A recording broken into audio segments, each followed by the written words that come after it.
nostalgia rages across the land. Where everyone and their mother has a podcast. Where there's still a movie trailer guy who says, in a world. Three friends revisit films, shows, and games that molded them as they search for answers to life, the universe, and everything in between. Settle in and join us for Screen Refresh. Welcome back to Screen Refresh, a show where we revisit the films, shows, and games from our childhood to try and take another look at what we fell in love with.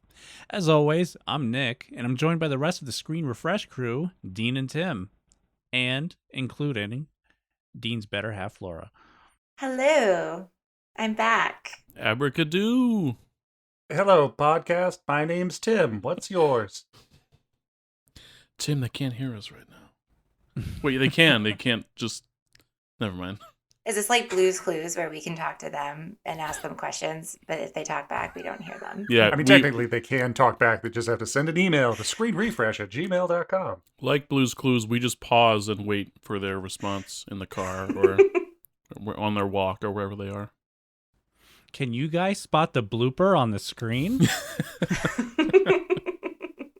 You remember how Joe on every episode of Blue's Clues would be like, get in the comments.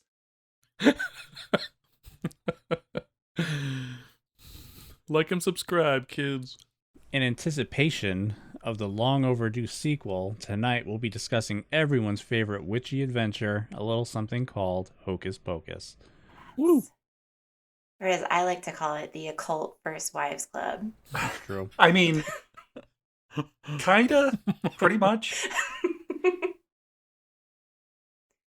Except that they were all married to Satan.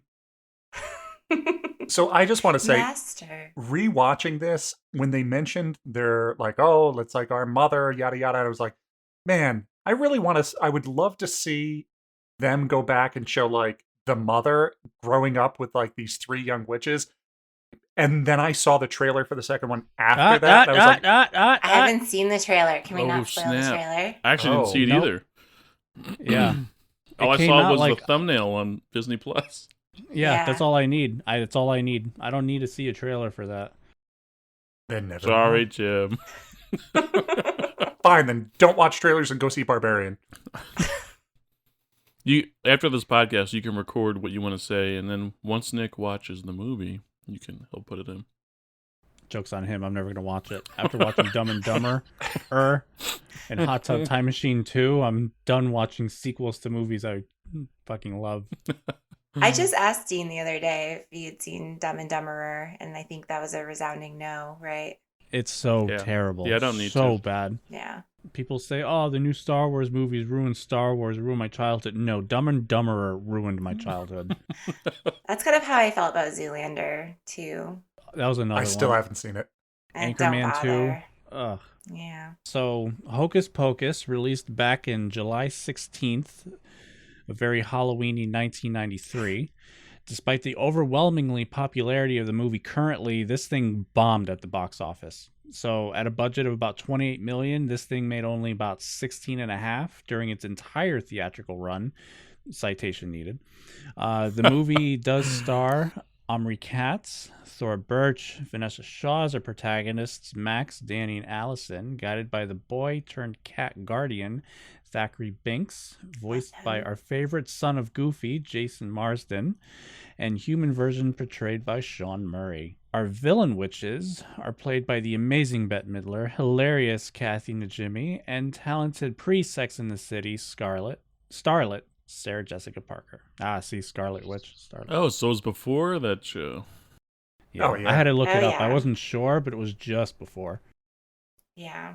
She had already been in a couple of things, though, in the 80s, right? Where she had like the really curly hair and like, I can't think remember. so, yeah. I don't remember necessarily in the 80s, but I remember popping up in the very early 90s for the most part. Yeah. Yeah. I know she had one, I think, with like Bruce Willis about like cops on a boat.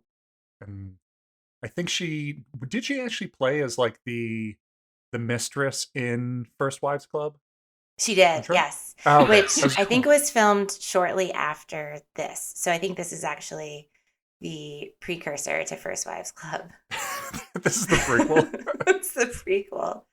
I do have a fun fact about the casting director actually directors is 2 women for this movie. This is deep. It is, but it's fun. It's a fun fact. These casting directors Wait, did you are get also, it from IMDb? Sure did. Is that Okay.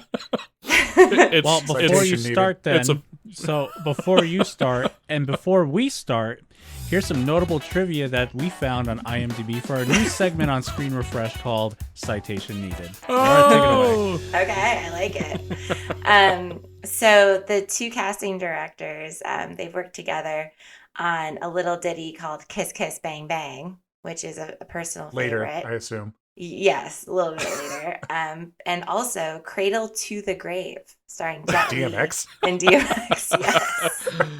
And it was like And- Cradle 2 with like Roman Yes. numerals. I think it was just the 2. I think it was regular Arabic 2. Wasn't it Cradle to Da Grave? Or was it T.O. Grave? Oh, citation needed. I'm asking. I'm not stating a fact. It is Cradle to the Grave. Okay. Or Cradle to the Grave. Cradle to the Grave. A Cradle to the Grave. I love that DMX line in that movie. Which Well, you have to enlighten us. Cradle to the Grave. he says that. No. Citation needed. So that's my fun fact. And also, one other one on their list was Rushmore, which I thought was great too. So you have a couple of great movies, and then Cradle to the Grave.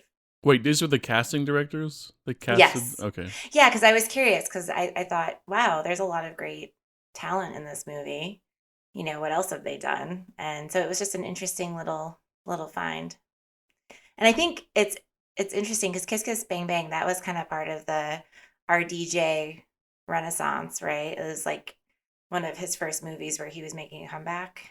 I'm not terribly mistaken. Because I know the first one was Gothica, and then I think that was, I don't remember how close after Gothica that was, but I think, yeah, that was when he was still on the upswing. Yeah, so they took a little bit of a gamble with him, but it obviously paid off because that's an excellent film. So It makes sense that Sarah Jessica Parker went right to Sex in the City because she's essentially playing this witch character in that HBO show. she's thirsty in this. She's super Yeah. thirsty. I've never watched Samantha. I don't know, but She I imagine she's like in this. for a show about her and Sex and the City, she was the one that had the least amount of sex in it, I practically. gotcha. Yeah, So it's an Samantha ironic had show. the most. Yeah, Such a Samantha had the cinematic most title. sex. She was Carrie. So, Wait. Carrie. Right. Mm-hmm. Yeah, I know. You're such a I actually watched Samantha. that show. I really liked it a lot. Hey, it was popular for a reason, huh? Did you end up watching? Never mind. I'm not going to get into it here. Well, I mean, if it's real possible, I might do like the first movie on here because I really liked it. Second movie, no, we don't talk about that one. I assume then you're not talking about the reboot either. Like with a new Reboot. Yeah, that was cast. the third. There's 3, right? There was 3. I think so. I don't remember.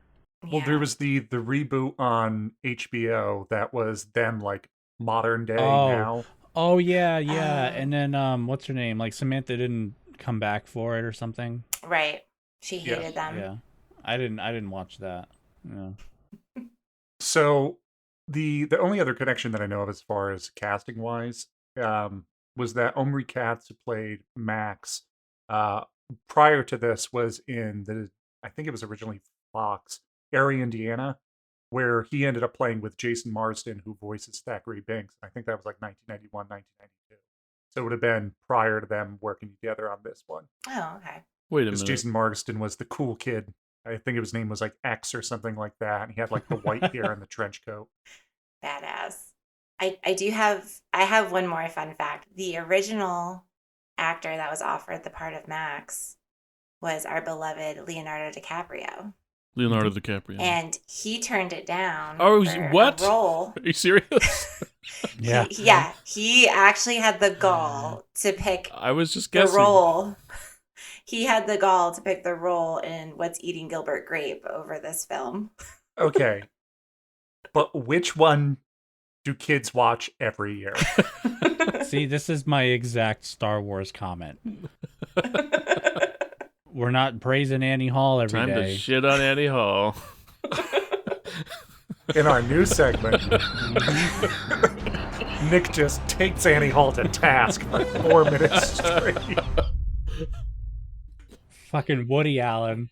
So just for the record, though, What's Eating Gilbert Grape was Leo's first Oscar nod, and that kicked off the 22-year saga of him chasing the Oscar. I would love to see a what if he was in Hocus Pocus, if that 22-year number would have been shorter.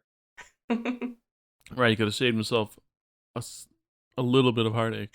Sorry, I'm just thinking about Nick's distaste of Annie Hall because I also thought Diane Keaton should be in Hocus Pocus, bringing her coastal grandma aesthetic, because she's also in First Wives Club. I might just keep bringing this back to First Wives Actually, Club. she'd be fun as like a fourth Sanderson sister. She would be. She could be the mother. Oh, Tim, don't spoil it for me. Or a fourth Sanderson sister where they three went evil and she left the coven. To be the Glenda style. Yeah, to live her best coastal grandmother life. Or Tim is just reciting the trailer without saying what's going on. I actually got a screener. I just watched it, and this is my only way to break embargoes. I don't know. I think this is gonna happen. Cue the Agatha Wink thing from. It's like I had a friend in high school that had a contact that got the script to Die Hard with a Vengeance, or not the fourth Die Hard, A Good Day to Die Hard, or whatever it's called. Man, you fourth grade, a bunch of hustlers. Real early. So it was like go to the first showing of the movie on a Thursday night midnight showing, and then read parts out loud before it happens. So I have a question for you all. When did you guys first see? Like, I'm guessing none of us saw it in the theater because it sounded like no one did. So when did you guys first see Hocus Pocus? In the theater. Oh, you did see it when it came out. Mm-hmm. Nice. It was weird that it was in the middle of the summer, but I really liked it a lot. I still think it's weird that they picked that. That's probably one of the biggest things that killed them, because why would you release a holiday movie not during the holiday? Well, usually I would expect they don't release like a spooky movie. They don't release in October if they know that there's something else major releasing that they don't want to go up against. Like, oh, there's another Saw movie. A lot of movies for like a 7-year stretch avoided October because that was like Saw season for a stint. But there was nothing else really going on in October that would be competition. It's like that year it was Cool Runnings, like it was Demolition Man, it was Judgment Night, Beverly Hillbillies, Fatal Instinct. Like, granted, it was Nightmare Before Christmas, but I wouldn't really say that that was a Halloween competitor. So one of the citation needed items is that this film only grossed. This is why the citation, because I got two separate numbers for its total run. 1 billion or 10,000. So it grossed almost 40 million during that summer, but it came out specifically during the summer to capitalize on kids being home from school during summer break. Okay. I don't fully believe that they would have thought it would have made that much more because they weren't in school, but who knows? Because it's like they're not in school, but that doesn't necessarily mean that their parents are able to just like take them Monday through Friday Yeah. during school hours. They'd probably wait until the night or weekend. I don't know. I didn't run Disney in 1993. Summer's just a big time for movie releases. Damn it, he's cracked the code. It's just, this doesn't seem like a tentpole movie. So it's interesting, yeah, that they threw it in July. Just considering. Only 1 month prior, we saw Jurassic Park. A little movie. I've heard of it. I mean, 1 month later, we had Surf Ninjas. Damn, we feasted on movies as kids. There's a lot of good shit. I mean, 1993 was a banger of a summer. I mean, between Jurassic Park, Last Action Hero, I mean, Sleepless in Seattle and The Firm, but that wasn't really our thing at the time. Rookie of It the was Year. mine. Sorry. Sleepless is amazing. Robin Hood Men in Tights. Love that movie. There was a lot of stuff during that summer.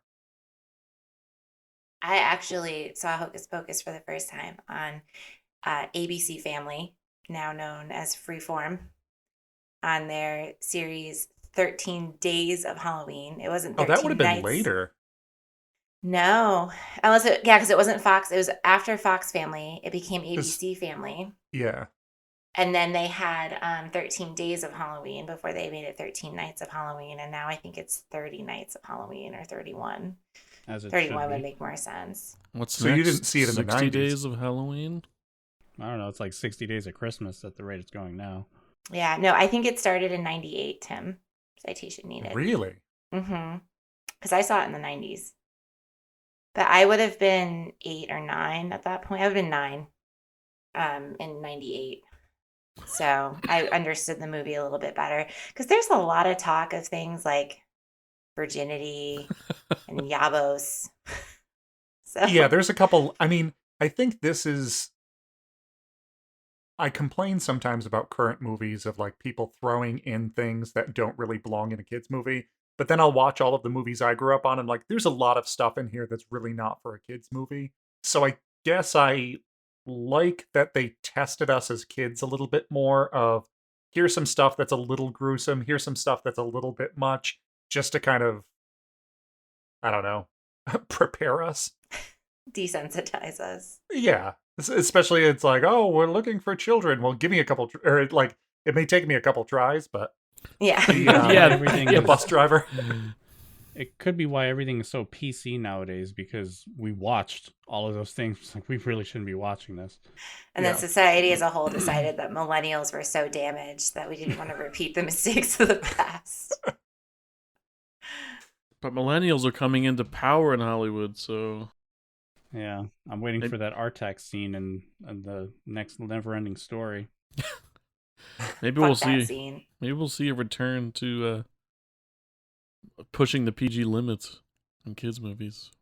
There's a TikTok I saw where it's like one woman is crying hysterically and it's stitched by another woman. She's like, "Oh my God, sweetie, what's wrong? What's wrong?" And it was like a younger girl talking to an older, like someone our age, so to speak. I've never seen Homeward Bound.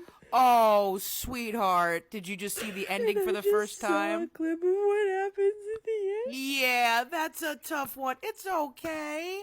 It's a happy ending, The but shadow took so- I know it really gets you. He limps. The trauma we went through. It was bad.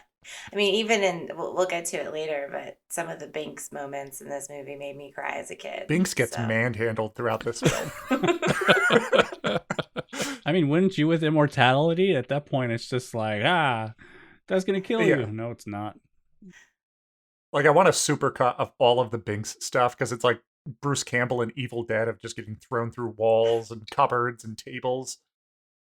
Poor guy. I have a part in my notes. It's like Binks talks, and then my next note is Binks slaps.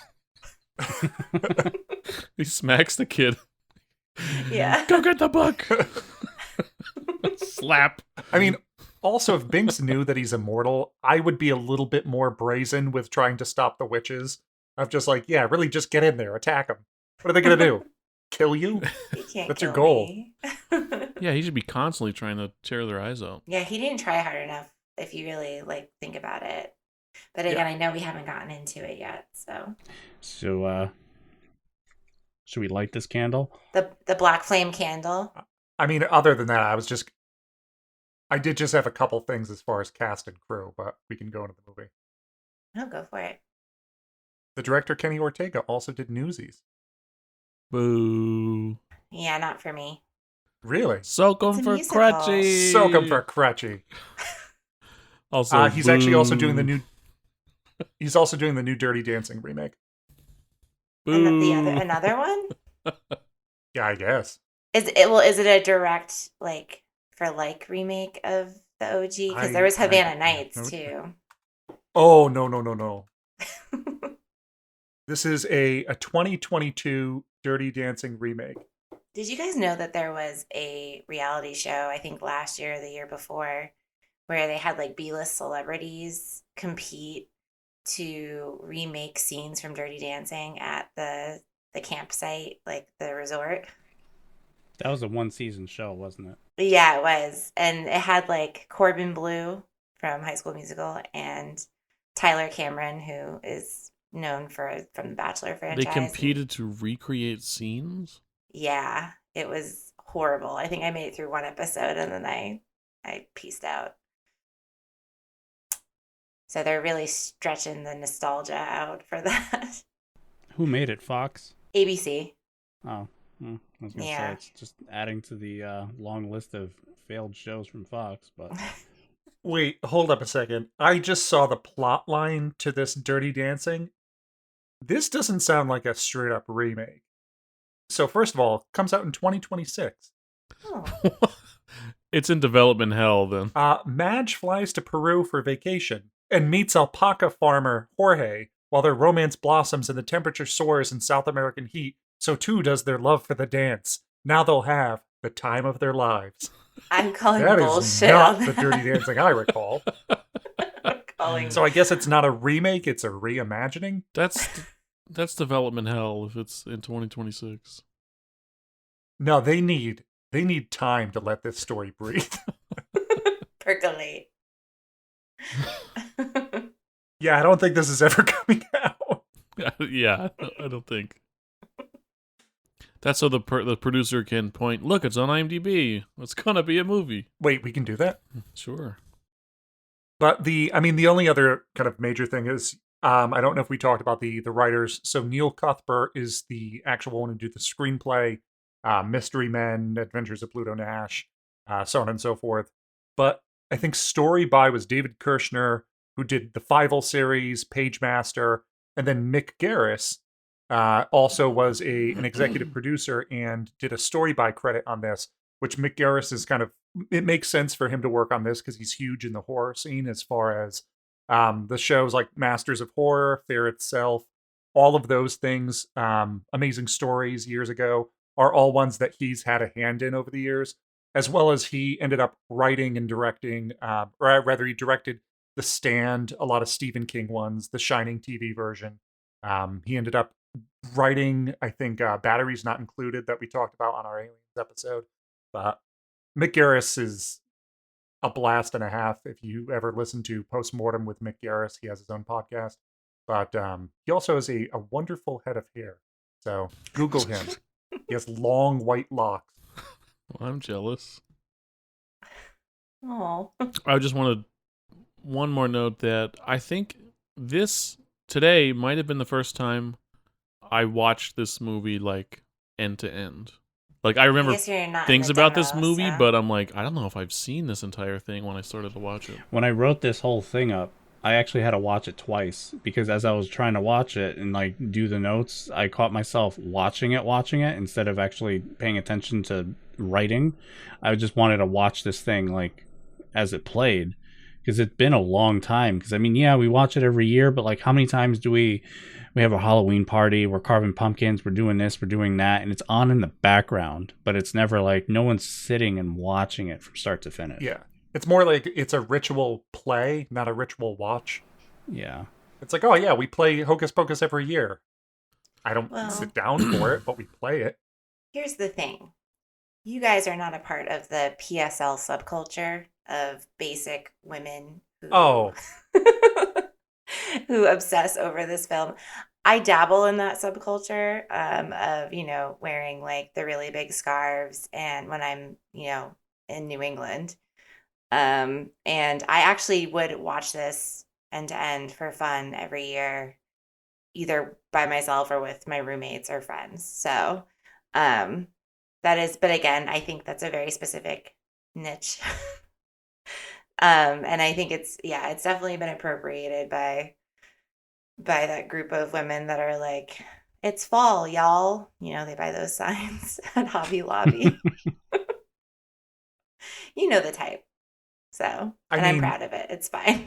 I recall in August hearing that it was like pumpkin spice had started.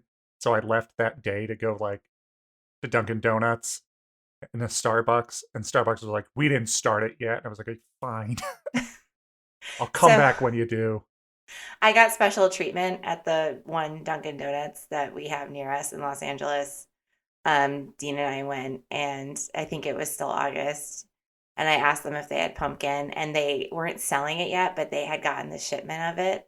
So they gave it to me and charged it as something else, like hazelnut or something. So Yeah, I got my pumpkin early. because I think it started at Dunkin' something like August 24th or 25th or something like that. Yeah, it was Yeah. a little earlier than that, but I like their slogan too, because wasn't it just like, in a nutshell, like, we're doing it anyway, here you go. yeah. I think they picked up on my New England vibes. They're like, all right, we'll give it to her. 'Cause Doesn't it's Duncan the follow you 100. on Twitter? You would think, but no. That's probably what happened. Like, oh shit, she got it early. Just go. When they opened up the new Dunks in Burbank, I was there opening day, and the local paper like took my photo. Local New England woman finally gets her pumpkin spice. More at 11. I'm very committed. And that's one of the things I love about this movie is it's so New England. And as someone that is a native and moved far, far away, it kind of fills that little hole in my heart of missing the classic Halloween. Because Halloween in New England is just, you can't, it's the Yeah. best place. Well, plus it's nice seeing a Salem movie in Salem Yeah. Yeah. of like, oh, riding through the streets. And it's like, I can drive the 45 minutes up to Salem right now and see most of these places, Yeah. which is kind of a bummer because I guess the new one is filmed mostly in Newport and Providence. Yeah. Rhode Island has special tax breaks because that's where they filmed Great Gatsby. They filmed it at Rose Cliff instead of on Long Island. Which, I mean, also lovely. Not Yeah. Salem. No. But Salem I mean, probably pleaded for them, please don't film it here. It's bad enough as it is. We don't need you coming back. that's true. I've done Halloween in Salem. There is no parking. Yeah. It is Yeah. awful. And a lot of Christians screaming at people for worshiping Satan by dressing in costumes. So that's fun. And then everyone else is just drunk and disorderly. It's a good time. I love Salem. But I realized like when watching this too, like I movies in New England I think are just different than your typical Hollywood movies. Like I found that they're always either about disgruntled women or fishermen.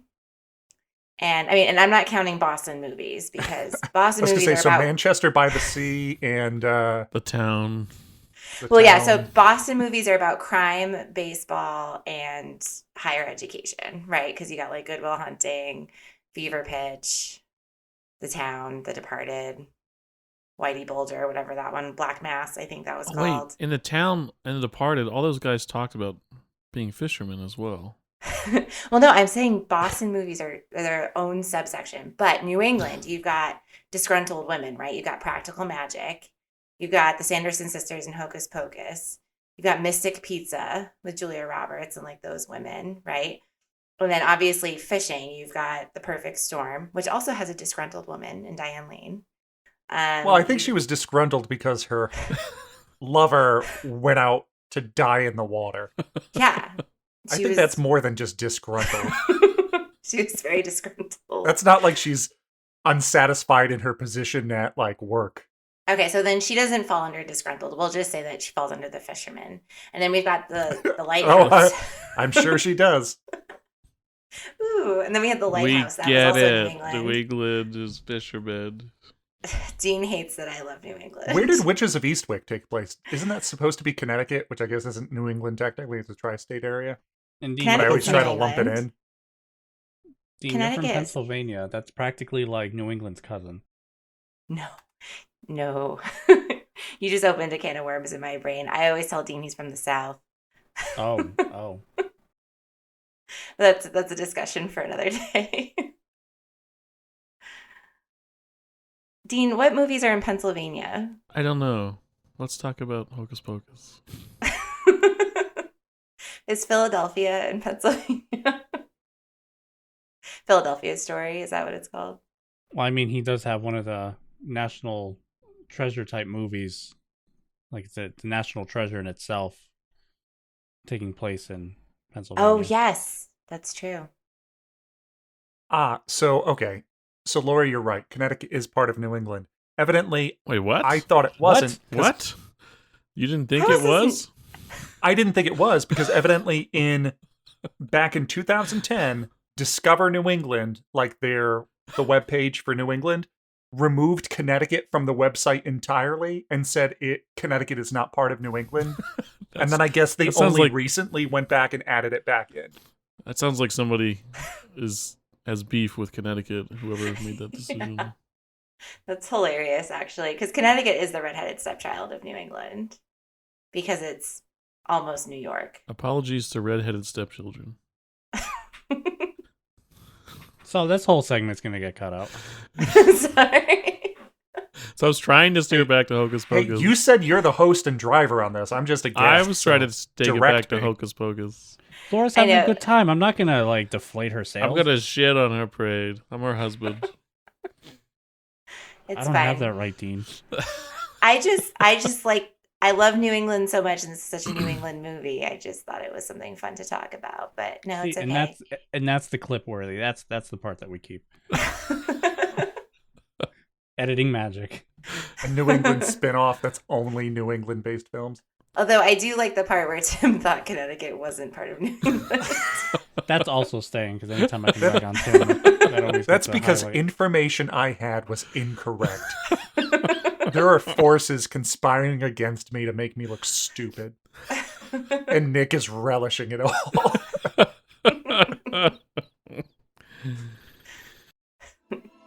So tonight's movie starts with a zoom in on a book, opening to see a shadowy witch flying across the Massachusetts swamp. We fly over a small Swamp? village and we can tell that it's almost morning. I don't know, it looked like a swamp to me. Marsh. Marsh, sure. So, Cranberry bog. asleep, Thackeray Binks wakes up as something zooms past his window, and he looks over to see his sister, Emily, to be missing. He leaves his cabin and looks around, unable to find her, and he sees a friend and shows him that deep in the woods, a purple smokestack emits over the tree line. He dashes into the forest, calling her name before stumbling down a hill in his panic. And he looks up from the fall, and he sees that the old witch's cabin, his sister being led by a cloaked figure.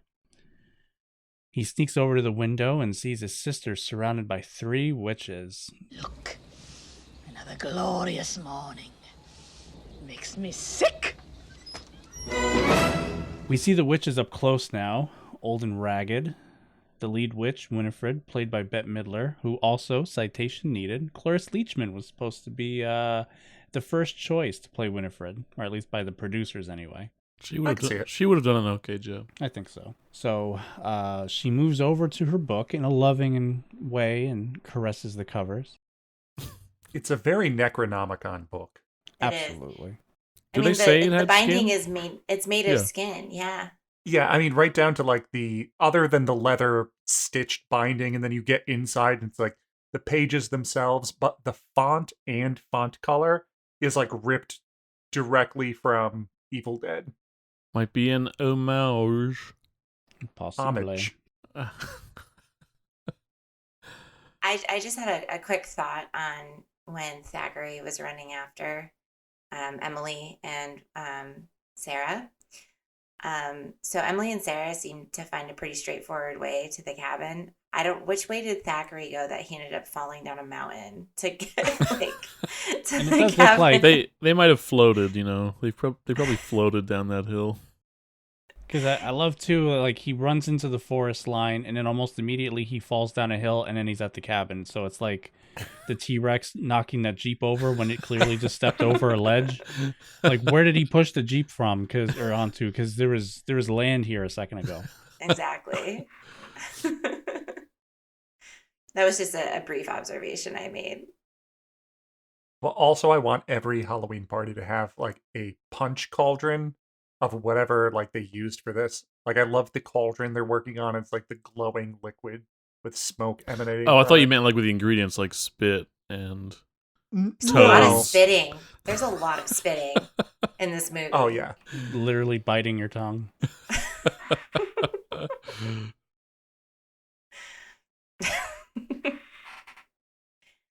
Yeah, we should do that at a party and have that cauldron? She aims to create a life potion, its ingredients laid out on the tarnished pages. She begins reciting what's needed, and the other witches rush to collect the needed items.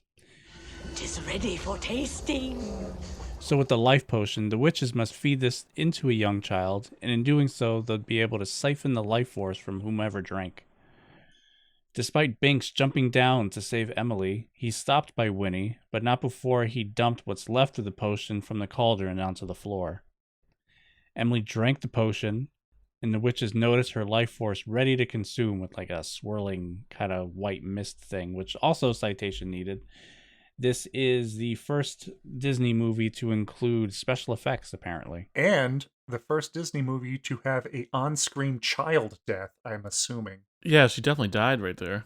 Yeah, she definitely died. I mean, this is kind of like, it's a dark opening, even though, a lot of the stuff you have later on, if you just take it as like, oh, the three wacky, ridiculous Sanderson sisters, and then it's like, no, they've literally killed people in this film. If they didn't break the spell, they would have killed all of the parents. Like, they would have murdered a lot of people on this night, and have killed some of them. Here's all their hanging legs as they're hanged by the neck until Oh, dead. yeah. That was Sure, another uh, homage, by the way. I think there was a Wizard of Oz homage in there with Winifred's with the socks. socks. Yeah. Thackeray Short drop and a sudden stop. Thackeray fucked them up when he jumped down. Throws like does he throw the cauldron on them or like dump it? Or he pushes Mary and Sarah. They take a hard fall. Which, and don't they push the cauldron later on? You would think that at some point they would put like some sort of blocks under the cauldron. A safety bracket. Yeah. I guess they're not Like, not expecting. OSHA is on our ass. We gotta fix this cauldron. I'm I sorry, believe- this is an OSHA violation. I pin it on Winnie's hubris in this entire thing, because she's clearly like the witch mother of this whole coven. So Yeah. I think no one could possibly. Yeah, she's mess the with her. oldest. That's how the town takes them down. It's like Al Capone with tax evasion. They call OSHA in to hit him with a violation. Yeah, we have to shut this whole operation down. Yeah, you really did put a railing here. Also, Thackeray tipped the cauldron with his bare hands. That is Yeah, it was- strength. It Well, was they're so hot. calloused from just working the fields all day, In the late 1600s. churning butter, whatever it is he does. His 16-hour work days. Digging Just in the an mud. inch thick callus on both hands. Couldn't feel a thing. I can't actually make a fist. It's just like Just like- natural of gloves for hands. Yeah, it's like flesh mittens. Oh god. I mean, later on when Max hits it, it's with his foot, so that made a little bit more sense. That was, safety first, but Yeah. not our dear Thackeray. He went hard. The witches completed the ritual, though, and immediately when we see their faces, a lot of years had been just shaved off of them completely. So at first they had that like Back to Wrinkle the Future makeup. style Yeah, right. wrinkle makeup, and They had then a when glow we see up. them now, they get a massive glow up. It's a start. I have a shitty prediction for the sequel. So one thing I thought of was like with Emily, her life force, it looks like vapors, right? Like floating around her. And I thought, oh God, are they gonna try to make like a jewel joke or like a vape pen joke? Like in the new one. I mean, Like- I am holding out hope, but I think the writer is a writer for Workaholics, so I don't know what to expect comedy-wise from this. for a Disney movie, a workaholics writer, that sounds intriguing. Yeah. Well, it's tough too, because they surprise me with a lot of the stuff they do. Like in the Chip and Dale movie, he's listening to Lamb of God.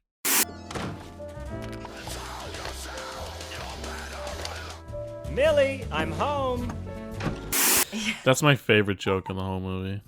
I died laughing so hard. Like, I know what that song is. That's not kid appropriate at all. Just how they casually went he's with it. listening to it. Yeah. Yeah. And I it's don't just know. they shy away from so many things, but then they go head first into others, and just man, who's Yeah. writing this? Actually, that movie does give me hope for Hocus Pocus too, having some good adult type humor, like not having it be too, sugar coated. Because that was a great movie. Yeah, because I mean, if that's the case, then they already know they're hiring somebody who has a history of writing for a show that would have an edge to it. I mean, Right. if it's in the spirit of this movie, there is that element. So Yeah, I was actually very surprised at rewatching this of how often I laughed or was amused throughout this movie. That I think it's a tight script. It's pretty fun. yeah, Yeah. I agree. I don't think this movie is necessarily bad. No, No, it's I not think bad at this- all. It was good originally, and it aged well. Yeah. Except, the CGI could use some touch ups, but No, it's the first. I mean, yeah. That's kind of like with Power Rangers. I still think Power Rangers holds up. It just needs a complete CGI redo. oh yeah. But like as far as the fun and the action, like for kids, I think it would still hold up today with kids. Anyway, that's the hill I'll die on. But we can move no, on. I agree. I re-listened to the Power Rangers episode actually earlier this week, and I still think it Yeah. holds up. Although it's funny, like I think as far as movies, I mean Jurassic Park CGI still holds up in my mind completely. Even the Gallimimus, like Stampede, I know some people kind of shit on that, but I think it still looks good. Every time I watch it, I look to see if the movie is starting to slowly age to me, and it's still at least like 80% perfect, and I still don't get how modern movies still fall short. Like you compare with like Dominion's special effects versus that. Oh my god. Yeah. So I this could is go the on about worst that. town mob. The worst Go ahead, what? Tim. This is the worst town mob in this movie. You're skipping ahead.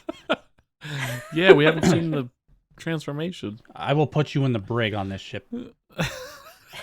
So Binks is imprisoned by Winnie's electrical spells and is cursed to live forever, to spend the rest of his days as a cat. Twist the bones and bend the back.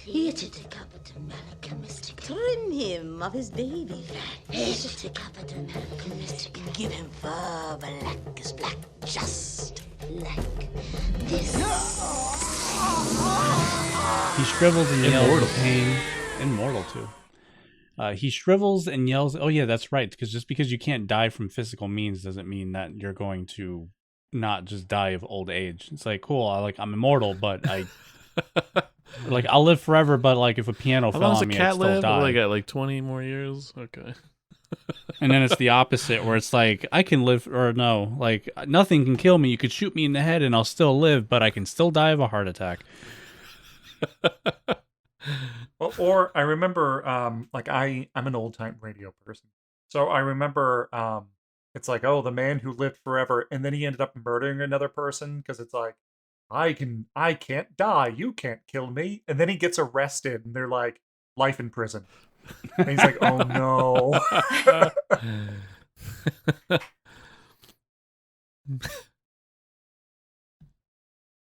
I like when he gets transformed into a cat and Sarah just slowly reaches over to pet him and it like goes to bite her and she's like, ah!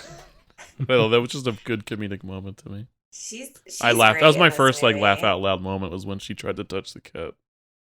I really love her in this movie. I feel like she gives me like she's the prototype of the manic pixie dream girl. Like she's just like over the top With whimsical. homicidal tendencies. Right. And yeah, nympho tendencies as well, for sure. But yeah, no, she's great. I love I I think she's my favorite. I became a man to this movie. I remember, like, even in the commercials, when they were describing the witches, and the only thing I can remember from is like, Winnie's the wickedest. Hello. Sarah's the sexiest. Will thou dance with me? And Mary's the hungriest. No time for singing. Yeah, with her yabos. Nick's like 7 years old, like that meme of the guy rubbing his hands together behind the tree.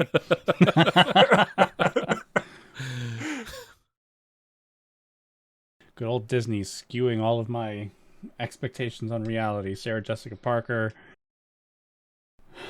Jessica That Rabbit. one person in the Goofy movie. Roxanne. I guess. Roxanne. I've never seen a Goofy movie. Oh yeah, isn't she like really thick? I have Mhm. no idea.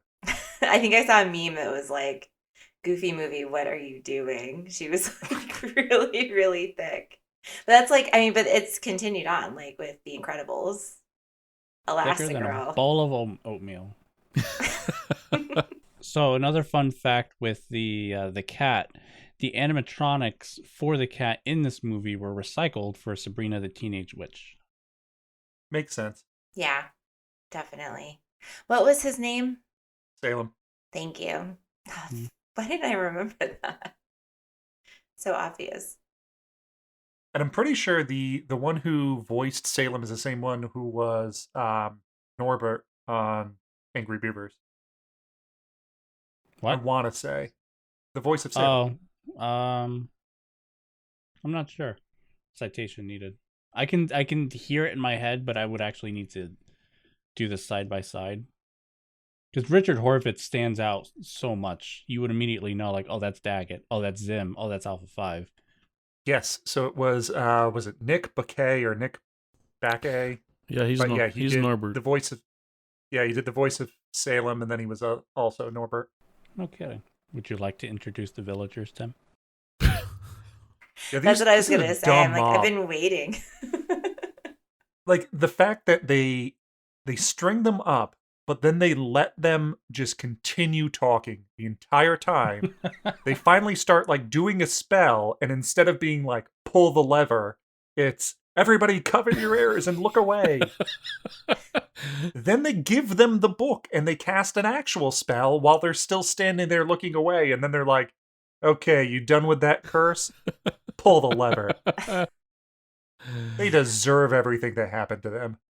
Your state It wasn't- mandated final word speaking time is She had a hell of a lead time, too. At any point, they could have, like, at least gagged her. She's reading from the book. If anything, if they don't Yeah. want to do that, they should have at least. Close the book. Yeah. Hey, Well, you have here- last words, but you can't use this. No props. Wait, and the thing that I didn't rewind while I was doing this part, but, you know, like, just before we see them drop, the book that she's talking about just opens up on the floor. Where the hell did it come from? they brought it along. Yeah, I think somebody might have carried it out. I don't know. I don't remember. It seems important. It's looking at Like, me. with- Well, doesn't it with- float towards her if she calls it? It does. So maybe she called to it. But I mean, my whole thought here is it's 1693.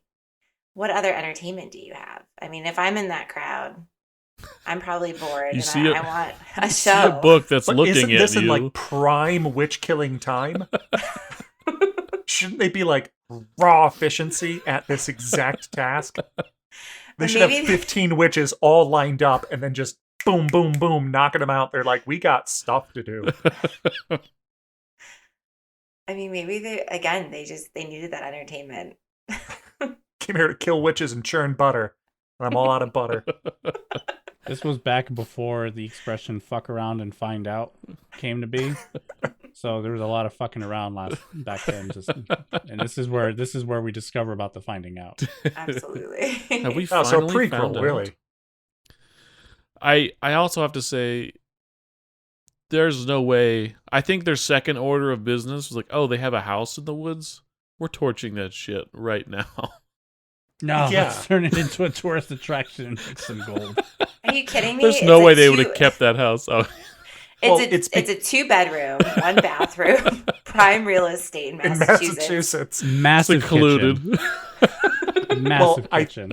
I think it's before they died, they finished the paperwork to have it registered as a historic location. That was the And they're spell. like- That was actually the spell she was That was reciting. the spell. Good luck to you. You can never break this down. Open floor plan. He's like begrudgingly hitting the sign outside. It's like, yep, here's the Sanderson house. Each time I hit the hammer, it strikes me in the head. I mean, that house did have tall ceilings. I had the same complaint about the book until we found out later that it has some protections. I mean, considering how inept they were at everything else, I have expected them to pull the lever and then all the ropes just break loose, or like they didn't tie them to the top. They just slung him over. That would be You think hilarious. They just all look at each other and then sprint off into the woods. you'd think with Oh, her ability in witchcraft, she would have memorized a little bit more of the spells because some of them didn't require extra components. True. I mean, like that's like she read it directly from the book. On All Hallows Eve, when the moon is round, a virgin will summon us from under the ground. We shall be You back. couldn't have memorized that. She's a busy woman. I guess. Why does it have to be a virgin too? Like, is there any like I feel like this is a common theme in horror with just virginity in general. Is it like what's the deal with that? Do you guys know? I mean, you know more about horror than I do. Isn't it just about what's like purity? the deal with virginity? Like Jerry Seinfeld. I mean, it's It's I don't know. I think perpetuated it's by a- the patriarchy. It was invented. I Virginity think was it's a weird invented by the trope. patriarchy. No, yeah, I know it's like a rhetorical question, kind of, but It is. It's just and because you would think like for something this important, which is being resurrected from the dead, you want to make it as uncomplicated as possible, right? In order to when fulfill any your old quest. schmuck likes the candle, we will come back from the dead. if a stiff breeze blows past that candle, we spring out of the ground. Any time of the year, at any time of the day. Yeah, like why overcomplicate it? I don't understand. I mean, Maybe that's just the rules Satan imposed, on with That's these- true because that's these Satan's spells. book. I That guess is so. Satan's book. Yeah. Yeah. If they really wanted to fuck with him, they could have just said in 3 days' time we'll be back. Oh, shit. I mean, who says that? Rising after the dead, rising from the dead after 3 days. That's after never they been light the used before. black flame. Oh wait. I mean, technically, if Max is a virgin, he lit the candle. That means couldn't Max also replace Phoebe at the end of Monster Squad in reciting the other passage? He could. He could have. And it would have been much easier to be like, I'm 15 years old, let me just do this. True. Although it might have been a female virgin, and that's why none of the crew could have done it. So the spell is cast. Poor And- Biggs in cat form rushes to I think it's the dude. I think it's his father, but who Yeah, knows? I think it's yeah. his dad.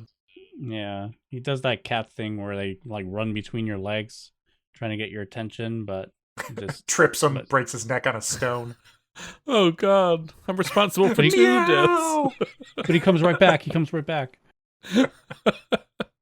Honey, look, this beast. He does not perish. I guess he didn't know he could talk at that point, because otherwise, wouldn't he just That- say, "Dad, Hey. Dad"? That kills me in any one of these types of movies where there's like a mythical being or something that can speak, and when they're called on it, like, hey, this thing talks. Silence. I mean, And I then wonder if only- it's just he slowly learned it over the course of like 200 years. Oh, like Meowth? Yeah. I mean, I guess. It might just be like he's new to the body, just kind of working out the kinks. Yeah, how do the vocal cords work? So Yeah. does this beg the question, if regular cats could live for 300 years, would they all talk like humans? If given the opportunity. This is the next grant that needs to happen at a major university. Keeping cats alive for 300 years. No, if we teach cats how to speak, then the human race is over. They're gonna just completely take over. World domination. So we cut over to a voiceover, and we're actually back in a classroom, and it's a teacher reciting the story of the Sanderson sisters. She says that the cat is still there to this day. Warning off any who might make the witches come back to life. Max Dennison, a newcomer to the school, is a non-believer in all of the spooky stuff. And a girl in the back of the room pipes up, stating that the real purpose of Halloween being based is based on the ancient feast called All Hallows Eve. It's the one night of the year where the spirits of the dead can return to Earth. Max smoothly slips Allison his number as the bell for class rings. I like how the teacher calls him out, like, "Okay, Mr. L.A. laid back tie dye guy, what do you Cool got guy. for us, Cowabunga, Mr. and gnarly. How are those tacos?" I've seen more tie dye in New England, like especially Vermont and New Hampshire, than I ever see here in California. Of course, I'm wearing it right now, but still. So I don't know why the tie dye, because he also has Max has a giant tie dye tapestry hanging in his bedroom as well. So they really. It's those pot smoking Californians. You know what's crazy to think about? It too, like around this time when the movie comes out, Salem wasn't nearly as viral as it is now, or at least not to my knowledge. Like a pop culture viral. Yeah. Because now, like, even when we moved up here and visited Salem, it was pretty crazy. And then, like, every year afterward, it got progressively worse and worse. And now it's like you can't even go northbound on, 95 at this point, anywhere after September, because it's just going to be massively packed for people trying to go into Salem. Yeah. I think there's been an uptick. And again, I don't know if this is just my Instagram, but a lot of young women tapping into like witchiness and like witches versus patriarchy and astrology and Well, yeah, it's a lot more socially acceptable now to be considered a witch than it was. I mean, it's just like D&D and all that other kind of stuff. It's just like the occultism of like, oh, it's inherently evil is finally starting to realize people are researching it like, oh, this isn't nearly as bad as they were telling us it was. Yeah, it's become mainstream to a certain degree. Like crystals, collecting crystals and making moon water, stuff like that. Really quick, did you guys ever just straight up walk up to a girl in your class in front of everyone and just hand her your number like that? Just in front of everyone? Just doesn't. Yes. Yeah, Really? that's why I just thought this was a normal occurrence. No. I don't think I ever saw that. I don't think I talked to a girl till I was in 8th grade. Yeah. I mean, he's not in 8th grade. He's like what, like a sophomore? I'm just saying. I don't think I. Well, I don't know. That's my he's level like, of smoothness. I think he's like a fucking what, like a sophomore in college. I mean, they're all at this like point what, from the looks 18, of them, probably, but yeah. Yeah. So with the school bell ringing, Max grabs his items and rushes to his bike. He sees Allison walking and tries to smooth things over with her, and she offers him a trick or treat as she leaves, slipping him back a note with just thinking that it's her number, but oh wait, it's the same paper he gave her with his own. Womp womp. Or is it? Or is it? We actually don't know. Because I'm sending you a photo to the... But do you actually have Allison's phone number? Did you take a screenshot? Is it like my note? Are we going CSI right now? My note in the Allison scene, I wrote, did she just rewrite his number and give it back to him?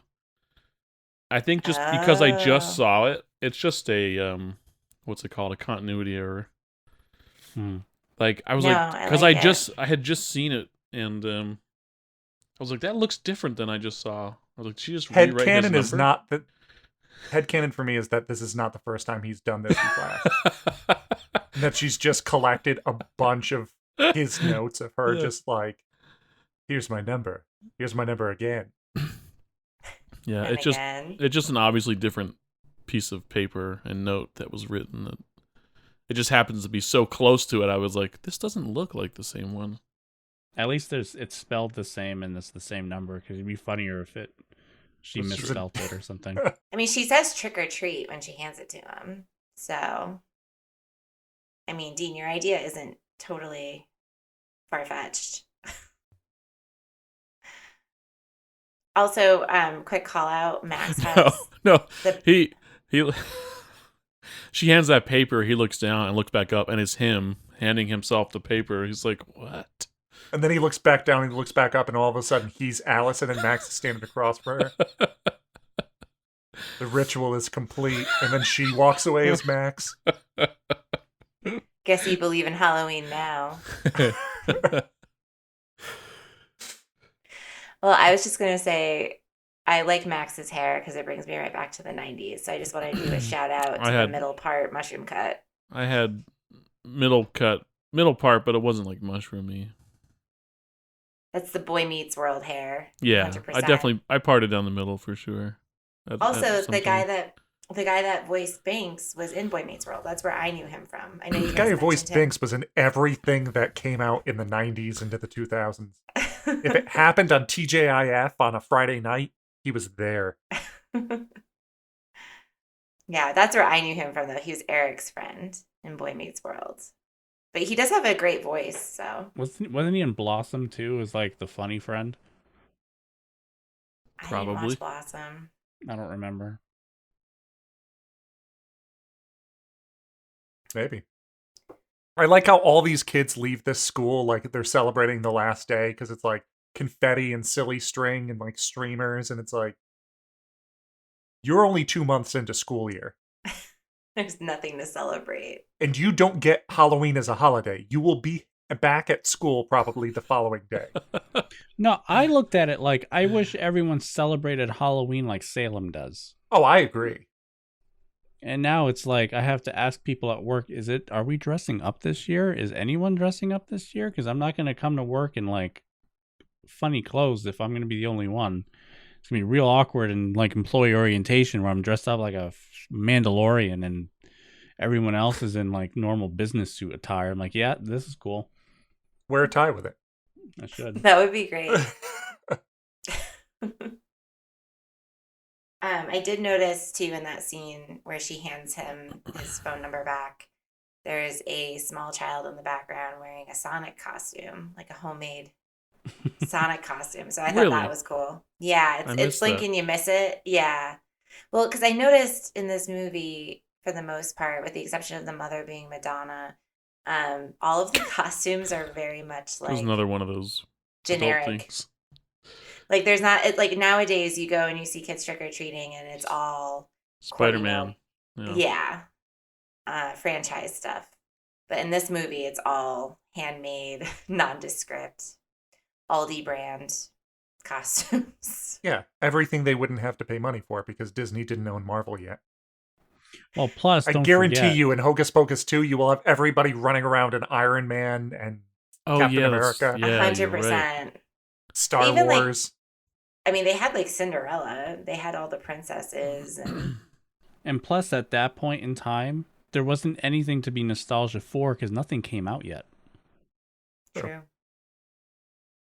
But there was a Sonic, so I caught him. Gotta go fast. The Hedgehog? Yeah. Oh, I need to go back and watch just for that, because I don't know how a kid can pull off a homemade Sonic the Hedgehog costume without looking like that creepy Sonic from those comics that came out. Oh, it's not great, but you'll see it. It's in that scene where he gets his phone number back. Tim, I need a reference later for Creepy Sonic. You know, this could be the first canonical showing of Creepy Sonic, and then he eventually grew up, and then he got the role for Sonic the Hedgehog. You found the Easter egg. I figured it out. So for a kid that doesn't like Halloween, he likes to cut through a cemetery on his way back from school. So he's on his bike heading home, and then we're stopped by an all too familiar screen refresh. Halt, who goes there? Max looks to see the two school bullies or hooligans, Jay and his hetero life mate Ernie. How many times I gotta tell you? My name ain't Ernie no more. It's Ice. Ice. This is Ice. The two mock Max for coming from LA, calling him Hollywood as a cruel nickname, and since Max has nothing to hand over as a toll, they rob him of his shoes. I didn't think they were that good, but I mean, whatever. I'm not a shoe guy, so. Oh, $20 Airwalks. Oh boy, $20 was a lot of money back then. Oh, Skechers, it's in the ass. I mean, Nikes, I feel like have always been pretty desirable by Trendy. sneakerheads, right? I think so. I mean, you always got made fun of. Like, you want to make sure you have the name brand stuff when you go to school. Yeah. Tim, I imagine you have to appreciate these knife pulling, dangerous bullies that just kind of do standard dickish shit. It was actually refreshing. Like, I'm so used to all of these Stephen King bullies I talk about like they would roll up on this grave. They wouldn't even wait for him to come to the graveyard. It'd be like he walks out of school after the bell, and they just all attack him with switchblades, like in the hallway. They all take turns carving their names into him. At least this, it's like not a great plan for them to hang out in a graveyard if their intent is to mug kids, seeing as I doubt that all of them will be going through there. Not a lot of foot traffic. But then at least this, it's, did they take his bike? No, he still has a way home. They take his shoes. Just enough to rob him of his dignity. Yeah, it's really a pride thing. I think if the guy had some like sweet pegs, they probably would have stolen the bike. What if it was the reverse and he stole the jacket instead? Or that Max is the one they find out like he was a huge bully over in California, and then he comes over and they're like, "Give us your shoes," and then he stabs them. Oh, are you the kid that lit his school on fire? Why Max just moved there? Or he's new, I guess, right? He's still new. Yeah. But he knows he shortcuts through the graveyard. Like, does anybody else do that? I mean, there's a lot of graveyards in New England. That's true. You sneeze and you hit a grave. Dean, All we the literally best lived ones. like on a graveyard. We did live right next to a graveyard. I mean, also it could be that his family moved there during the summer, so he wasn't in school yet, but he's had like a few months to knock around town. But it is October, and they're still like, I'm the new kid. But I don't know. Maybe their town is so boring that they're like, this is all the news we got. I know I'm reading too much into it, but it did cross my mind. Hey, new kid, teacher, I've been here for 2 years. I got like Jay and Ice gave me like Pearl Jam Golden Skull vibes. Ernie and Ice. Oh, I thought it was Jay. Is Jay Ice? It's Jay and Ice. Ice's real name is Ernie. That's right. Yeah. I'm wrong. Sorry, do your thing. Well, no, I was just going to say they look like Pearl Jam versions of, like, the grunge versions of Bulk and Skull, but not as endearing. Although, I did love Max's line of, like... What am I supposed to do with my afternoon? Maybe you could learn to breathe through your nose. Also like Riley and Jonesy from Letterkenny. Yeah. After seeing, later on in the movie, seeing Ice's socks, I was like, you can keep these shoes. I don't need them back. But yeah. They're stanky. Anyway. So Max, clearly mad, rushing home. He blows past his parents and goes straight to his bed. And then here he starts swooning over Allison. Quick thing before we brush past that. I don't know if it was an actual in-joke, but when he walks in, he's like, this place sucks or whatever, and his father says, "Hey, watch your language." His father is played by Charles Rocket, who ended up kind of becoming notorious following SNL for ending up with like a live F-bomb on air. That I don't know if that was just like a subtle nod of like... Was that before or after? That happened before this. Okay, so it could have been like a cheeky callback. Yeah. Oh, that dude... Why was he on SNL? He was funny. Why is anyone on SNL? Dude? Well, I think Dean's question is like, was he a cast member or was he a guest? Yeah. He was a cast member. Oh, okay. Was that like during like the... It was during, I think, the Eddie Murphy days. And then following that, at the end of that season, I think they ended up firing all but 4 cast members. Gotcha. And he was one of them. Gotcha. And then it kind of propelled into like the Adam Sandler, that era, golden age, right. yeah. Chris Farley. I just didn't realize he was on SNL. I was like, I've only seen him in Dumb and Dumber, and I didn't realize he was even in this. So, well, yeah, he wasn't Dumb and Dumber. He was barely even in that. He was the husband, wasn't he? He was the bad guy. He was orchestrating the whole thing. Yeah. Oh, that's right. That's right. Yeah. And that was a serious role. So, just another quick comment too. This was one of those bedrooms from media that I consumed in the 90s that made me extremely jealous. Yes. Because he somehow scored the bedroom with the widow's walk, which, for those that don't know, that's the stairs that go up to a room where in old seaside coastal towns when the Diane Lanes were waiting for their George Clooney's to come back. Or was she with Mark Wahlberg? I don't know. It doesn't matter.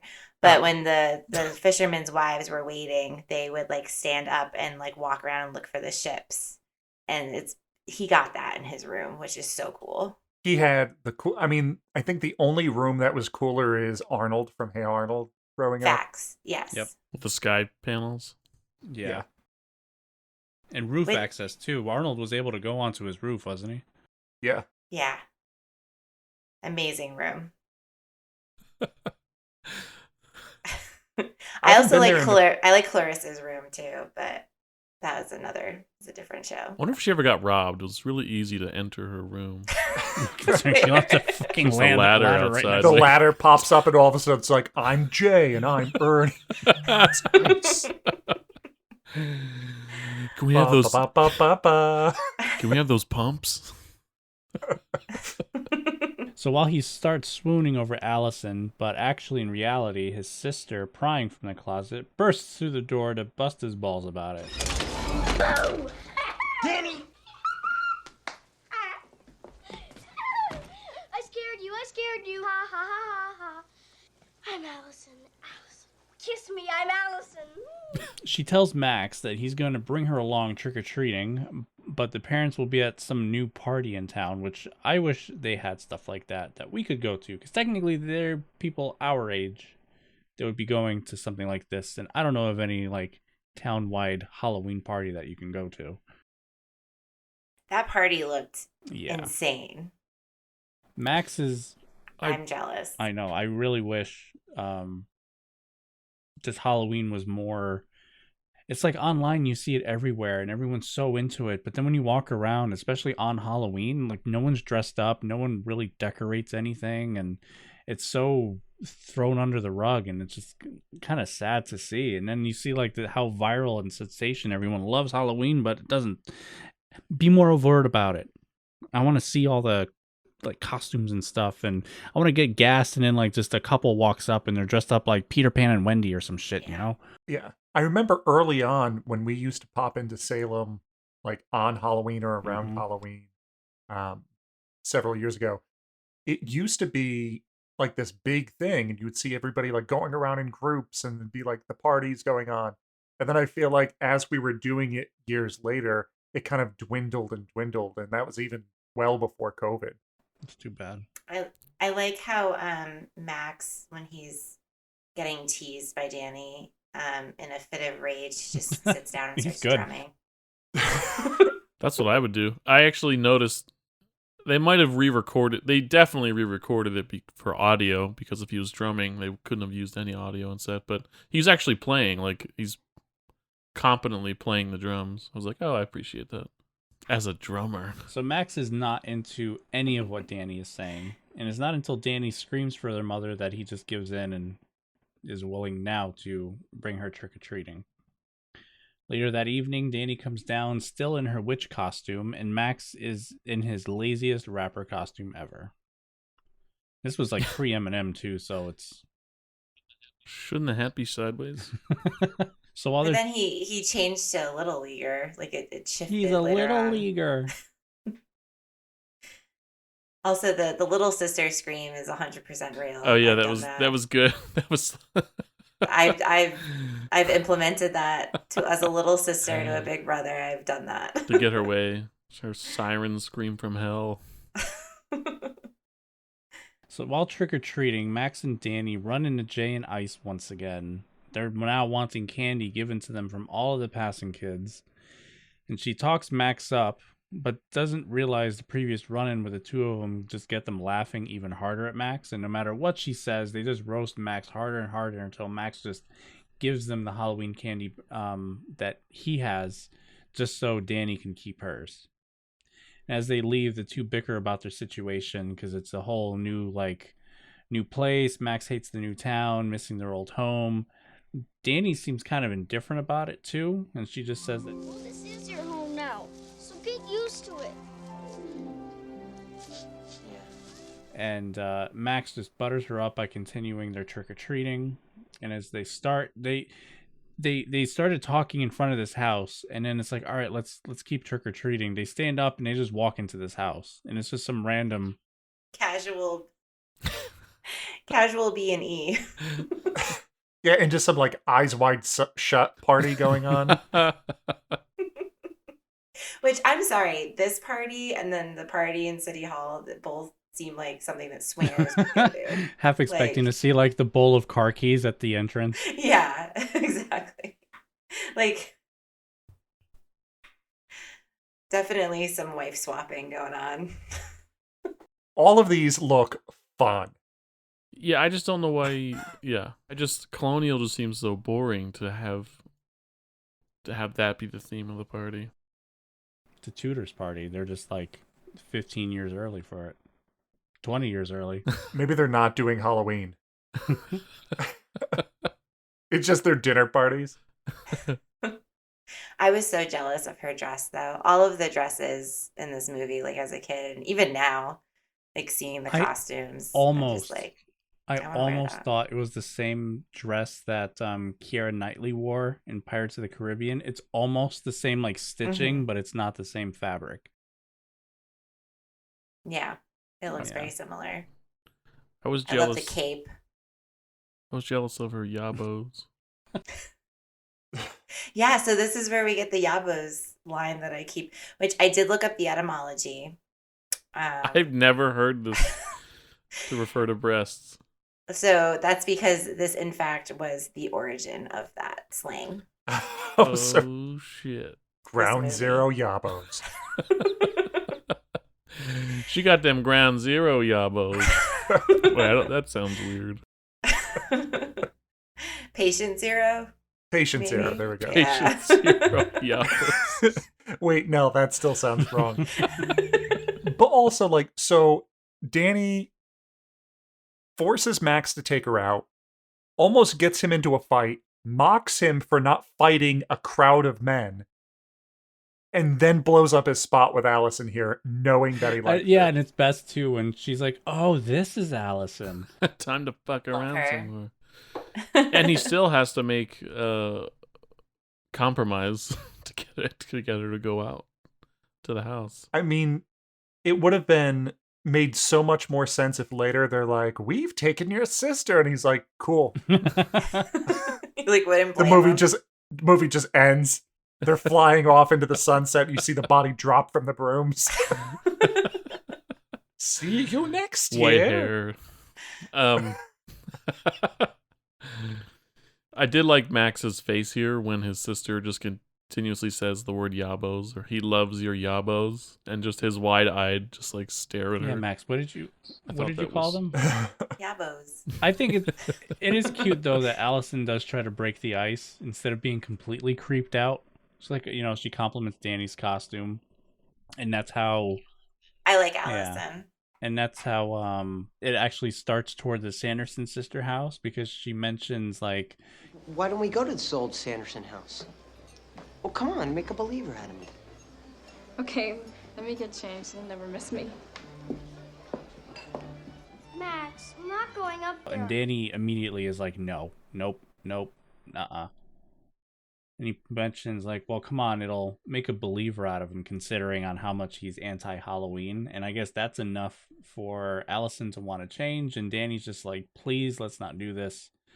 So in order for Danny to be considered or reconsider to go along, they're next year going to go as Wendy and Peter Pan with the tights.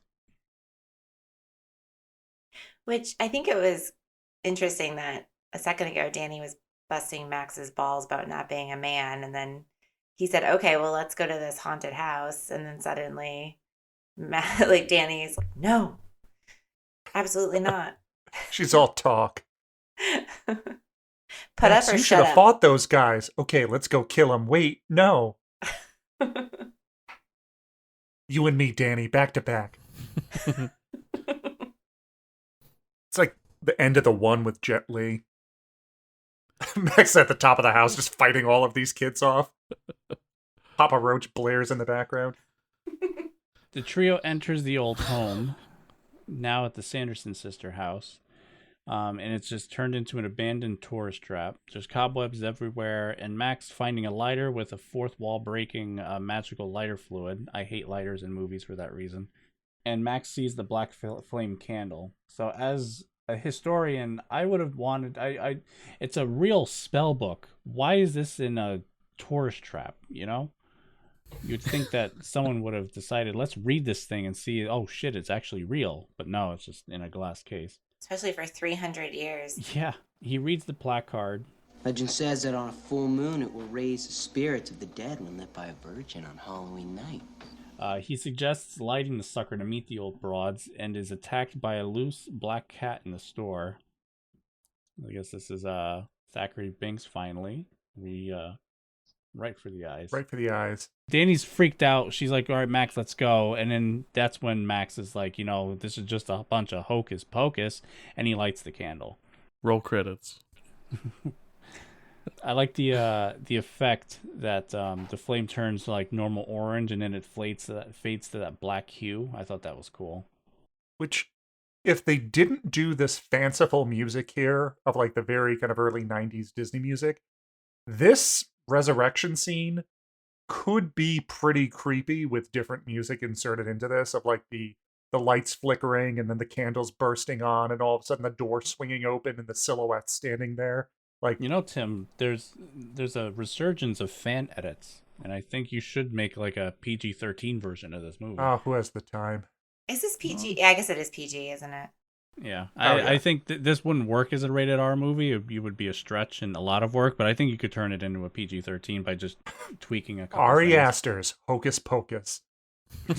Instead of Yabos, they just straight up say titties. Have you ever wanted Hocus Pocus to be a slow burn that descends into madness? All right, I have another question here. So he reads a plaque, right, that says, if a virgin burns this on Halloween, right? That's the only criteria. Halloween virgin, right? Yeah. Nobody else has thought, like, let's just do it in 300 years. No one's just like, let's just see if it happens. Maybe because they know of that curse, they purposely always have like a ritual orgy every year. Wait, what? City Hall. But then because he moved from California and he wasn't there for it. I see. So they're like, oh no, there's a virgin here. So there's no virgins in town. I see. It's for the greater good. Well, what I think was messed up was he read that and then he's like, "Hey, Allison, do you want to light it?" That's like, my note. Up asking her. That's my note. Is he just try to find out subtly if she's a virgin and not so subtly? So, Allison, hypothetically, if you were to light this, what would happen? Hypothetically, though, just hypothetically. With all the other magic in the movie, I'd imagine if a non-virgin would have tried to light it, I don't think it would have. Or it like would how just they're be trying to orange light flame? it wouldn't light. Yeah. No, I get that, but I'm saying there has to have been kids that read that and be like, let's come on. Or this happens every year. And they go into the back room and it's just like a box of black candles. Well, like that's the thing though with Thackeray was he would always guard the candle every year. And then this year he just failed. Which, like, I don't think this was the crew that's like, I just couldn't stop them. Really? It would have been the A team. It would have been vicious, maybe too vicious, if like when fending Thackeray off, he like breaks his neck. You know what? Thinks he's killed the cat, but that's why he takes a bite out of it, throws it on the ground. Mike Tyson. But that's why he's able to light the candle, because he kills Thackeray. Just his mouth covered in blood, lighting the candle. The lights behind him. Take this away from me. Definitely PG-13. Yeah. So they come back. They do. The ground shakes, the floorboards glow green, and the doors fling open as the kids hide. The Sanderson sisters, now alive, are delighted to be back. Winnie wakes up her book while the other sisters gain their bearings back in their old home. Mary goes to Winnie, stating that she smells children, and the hunt begins to find them. I liked that how all the sisters kind of like had a specific ability. Yeah. And it always made me laugh on how Mary's was just like she can smell kids. And I love her mouth, like just the way her mouth kind of hung down on one side. It's so good. Mm-hmm. What was Sarah's ability? She can lure children with her song. Siren song. The siren song. And Winnie was just a whiz at spreadsheets. HBIC.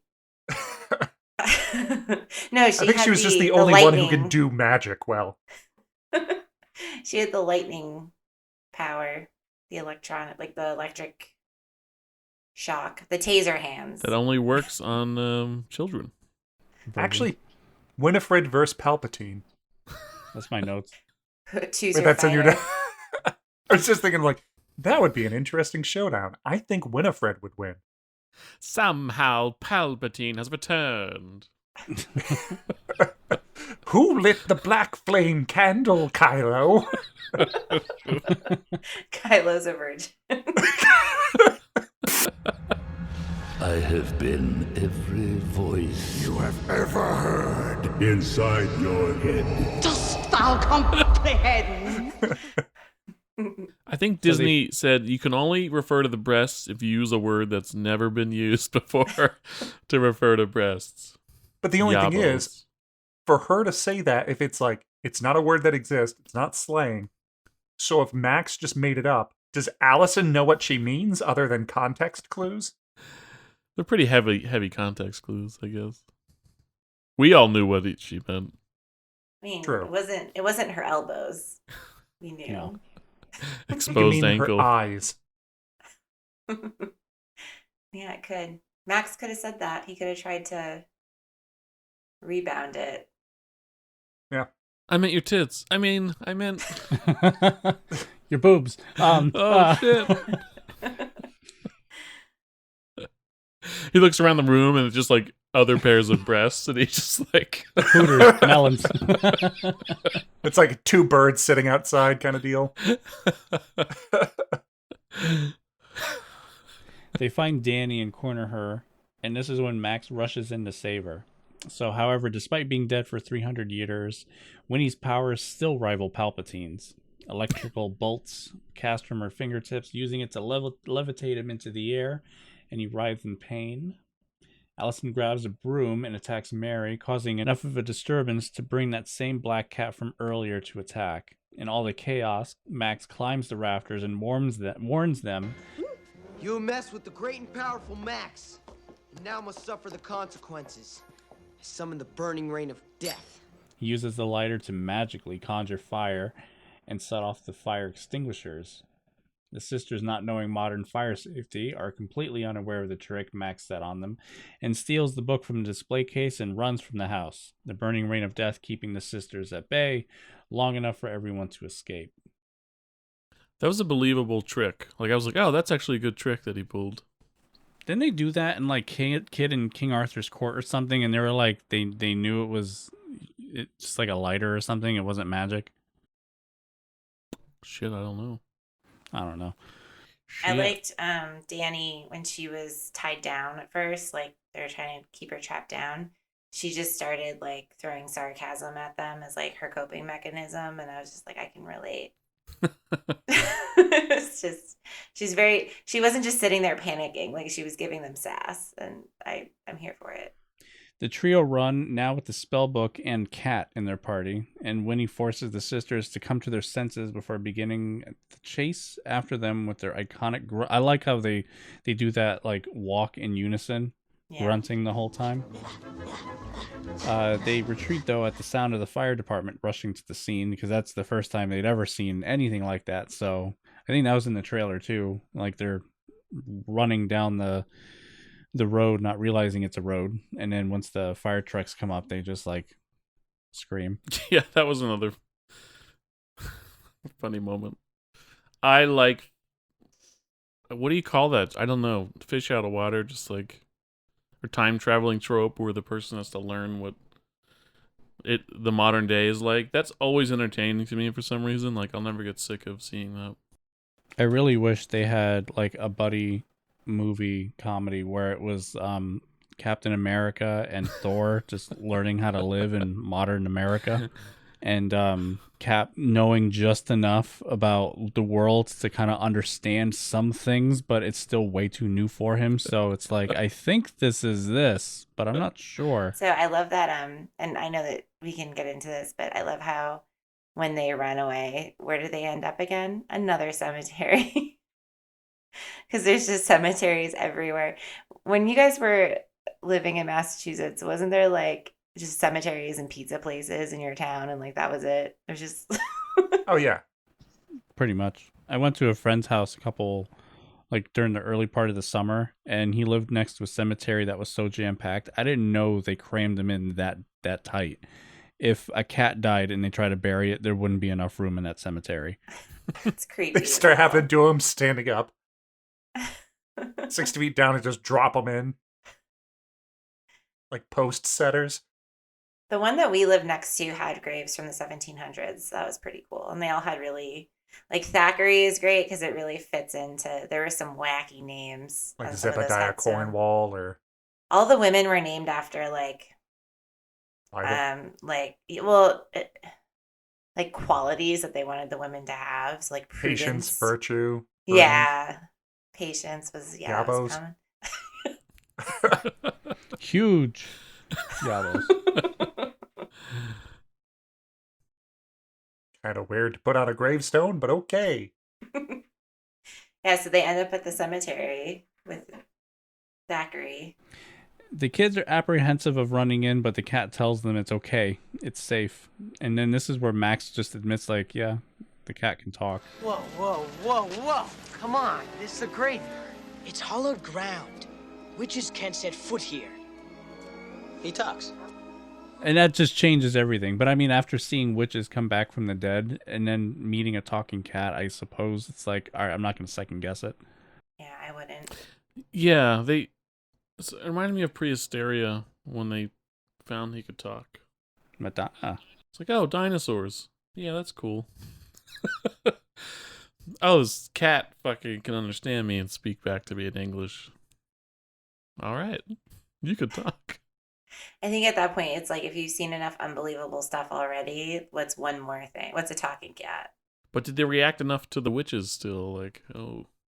I just need those scenes in movies where there's a break and they're like, what the fuck is going on? Did you see that?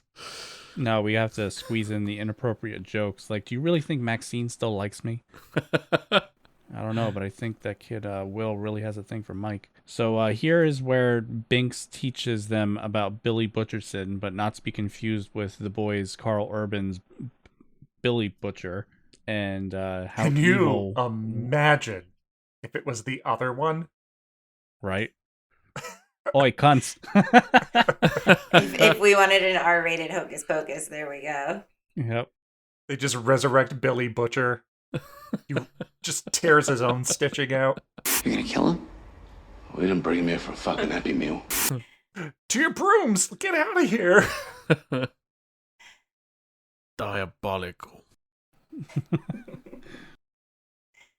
And he just explains on how evil Winnie can be, which he says a lot of stuff, but I mean, she doesn't seem all that bad to me. She's just like all talk. Oh, Winifred? Yeah. She's got that boss energy. I mean, she was the one that, because she was lovers with Billy Butcher, and then he had an affair with the sister, Sarah. She sewed his mouth shut and murdered him, and then buried him at that graveyard or something. That's rough. And then brought him back and told him what to do, and he listened for We a don't time. know. We don't know that though.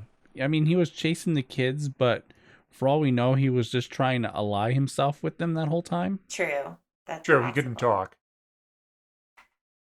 I mean, I'm really surprised you guys haven't brought up the obvious yet of who played Billy Butcherson.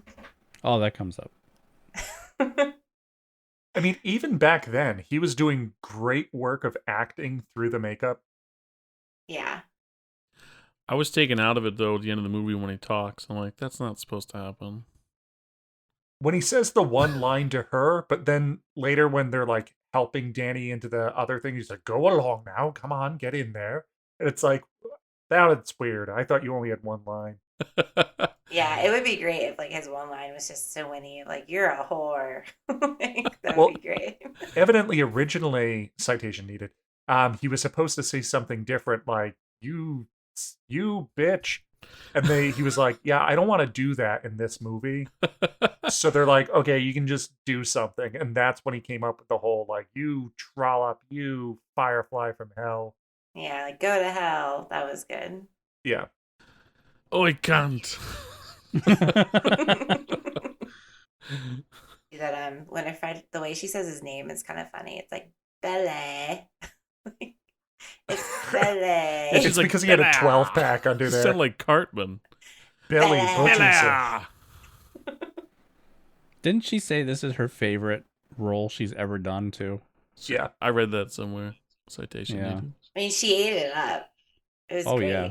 Oh yeah, like I couldn't think of anybody else that would do this role during this time.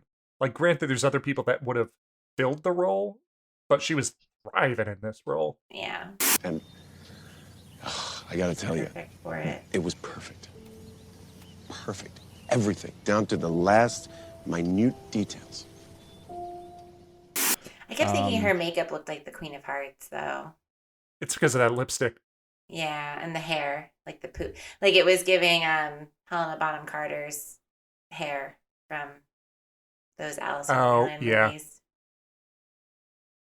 But she did it. Winifred did it first, so She did.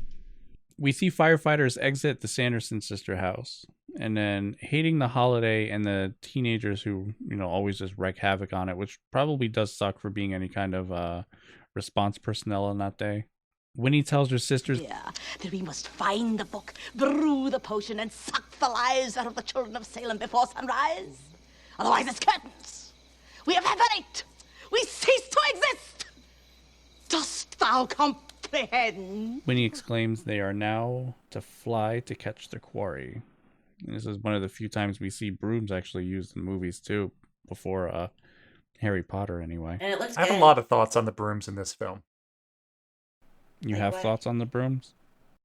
So they have their brooms. The brooms get stolen at some point. But then we hear the kids that steal them be like, "Oh, cool, brooms." And then you hear the Yeah, they fly Yeah. off. as if they all take away, which implies that the magic is not coming from the sisters. The magic is in the brooms themselves. So then they just go grab other brooms. So I guess it's once they enchant their brooms to fly, they're just permanently flying brooms, regardless of who uses them. That's my thought. Like the book is like has the protection with magic, so I think it's like you can. I know it's like reading into it, but Why did they not just like they could have been popular in town if it was just like, "Bring me your broom. I can make it flying." You not get everything hung is for, capitalism, Tim. Yeah, you get hung for witchcraft. It doesn't matter. Tim's all about the dollars and cents. Gotta catch them first. Although, then again, if you've been enchanting all their brooms, gotta catch me first. Okay. I did love that though, with the little girls flying off. Like that was great. There were some moments in this movie that I just absolutely loved. Like that they're very small, like just small details like that, but it was just really enjoyable. Because it's not even the focal point of the scene. Like, it's them doing like, the brooms, and they're dressed up as witches. But then the fact that they're walking off screen as you hear the noise, that it's like, oh, it's just this fun little throwaway gag that ends up just working well without necessarily being like, oh, let's really lean into this joke. I liked it. So is this when they get onto the bus with the bus driver that I feel like had a New York accent? Back at the cemetery, Binks fills the trio in on what happened the night of his death, on his grave no less, explaining the death of his sister Emily, the curse that defiles him, and the evil book that helped cast the curse. Max tries to destroy it. And what are we waiting for?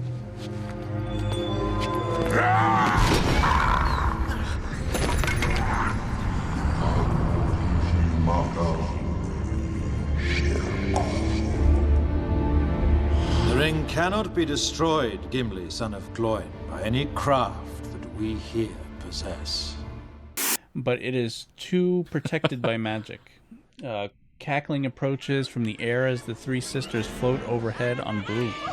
It's just a bunch of hocus pocus. The three attack... Threw it in his face. Right in his face. Wait, so hold up then. He said that before they got resurrected. So are they just constantly present and aware? Like, how did they know? They're three witches brought back from the dead riding on brooms. So that sets up a whole nother weird thing that it's like, so that means they weren't truly dead. They were conscious and existing around that cottage for hundreds of years. But then they would have known that it wasn't raining fire of death water. Exactly. I think they get, like, you know how you have that option on a recorder, like push record now, but it's actually been recording this whole time and it saves like the last 30 seconds as a safety. I think they get that. So once they actually get woken up, they get to experience like the 30 seconds that just happened before. What if that's how they became friends? She's like, it's all a bunch of hocus pocus. He's like, that's exactly what I said. And she's like, oh no, go on. This guy. They finish each Hey, other's he's sentences. all right. Sandwiches. Yeah, so they are... Oh, so I love the reaction to just light that shit on fire. That was one of those moments where Yeah. I feel like if I was in their shoes, I would have tried to do the same thing. So I appreciated that. Because it's like, we've got this Zippo that Max keeps playing with. Let's try to burn this to the ground. But it's like, if it can't light on fire, then it's like, oh, I guess it's indestructible. You didn't try anything else. You're right. You try ripping out a page? Or the eyeball. Poke out the eyeball. Yeah. Do you try ripping out a page and eating one page at a time, or sharing it and everybody eats a page? I wouldn't eat that book, though. I'd give it to a goat. Yeah. You take it down to the railroad tracks and derail a train because oh shit. But seriously, like, why not, like, poke the eyeball? Or, like, I guess it's also protected by a mask. Yeah, I would have stabbed it. Yeah. Put an eye patch over it. That thing. Then it doesn't know how to get back to Winifred. It's just like knocking around your room looking for a door.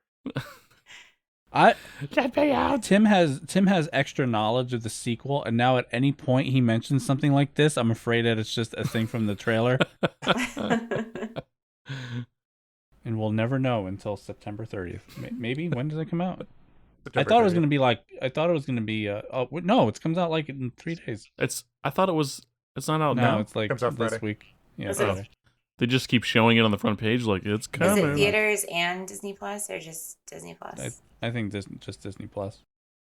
Nothing comes out in theaters. Is it going to be anymore. free, or do we have to pay for it? I think free. Nice. Disney's learning after Predator. I think those pay for things were like because it was also going to theaters.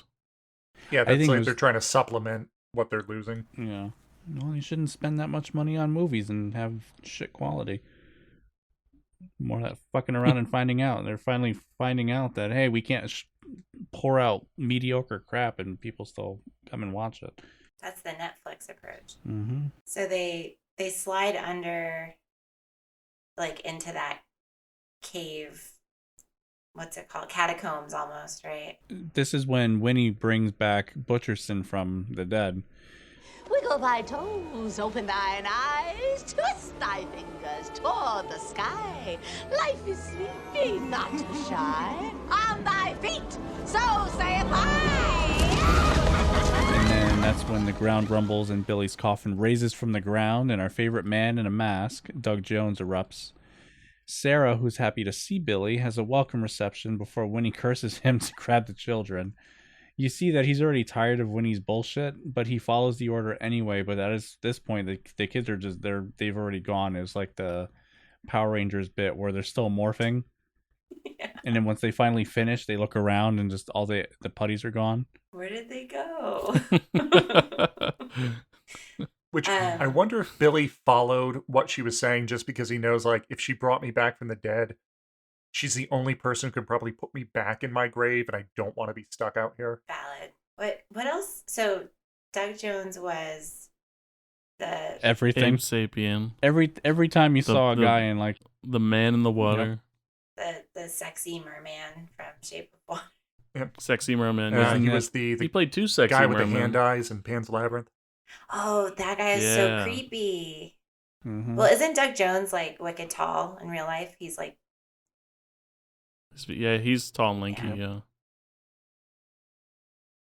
Yeah, he's like always in the practical makeup effects. That's pretty cool. I feel he doesn't get enough recognition. He's always like super nice in interviews and stuff, and he's like a huge celebrity and not at the same time, because like no one would recognize who he is, but he is like one of the biggest names out there. Yeah. He played Marlon Brando in The Island of Dr. Moreau. Did he really? Yeah, that was him. Instead of Marlon Brando. I don't trust Dean. I see his eyes and I don't trust him. Citation needed. Who am I thinking of that's really Andy Serkis? So he's like Doug Jones is like the Andy Serkis of his own craft. If Andy Serkis never did regular acting instead of motion capture, they probably would be kind of the same. Yeah. Except Doug Jones doesn't doesn't do Abe Sapien's voice, does he? Somebody else does that? He did in the second one. The first one I think it was David Hyde Pierce. That's not bad considering. Oh, that's right. I didn't even know that. They sounded so similar. Yeah. I don't see he him also in is, enough things anymore. I love him. He's in a Fear Itself episode where he plays a Wendigo of a father that returns home to his family, but he consumed flesh on his annual hunt or whatever it was. It was a good episode, but it's nice seeing Doug Jones out of makeup and then in makeup. So classic character here, though. Like Billy's great, and Bella. And gentle decapitation, like again, like really easing us into it as children. Yeah, that's our first exposure to the headless hunt. Casual decapitation. I played drums for those guys. Hey, don't you moonlight with them over the during the summer? Great band name. Yeah, so he doesn't have any blood or anything come out, but I guess that makes sense if he's desiccated, right? Although he should actually just be a skeleton and not be able to do anything, but it's accept it. Accept it. Did they do some Egyptian embalmment back in the 1600s in Massachusetts? Because he is still put together pretty well. They filled caskets with pure, just crude oil. Peat moss. Like the bog man in Scotland or wherever he was. So here is where we do meet the bus driver, and that's when he flirts with every single one of the sisters and has a connection with Sarah. And its purpose? To convey gorgeous creatures such as yourselves to your most forbidden desires. Well, thanks you. We desire children. Hey, that may take me a couple of tries, but I don't think that'd be a problem. Hop on up. Marvelous. Lots of horniness. Oh, yeah. But he sounds like he's from New York, which really bothers me. What, that a New Yorker couldn't move to Boston? Or move to Yeah. Massachusetts? But no, give him a good Boston accent. I don't know. The Boston accent is so abrasive, no one likes it. Oh, look at these fucking witches get on my bus. Holy shit. We're going to Doyle's. Let me just park the car over here. Sit your goddamn asses down. I got a route to run here. Spoken like all native Bostonians. That Dean's weren't like all implanted from other places. Dean's like half Minnesota, half New York. I clearly only saw The Departed once.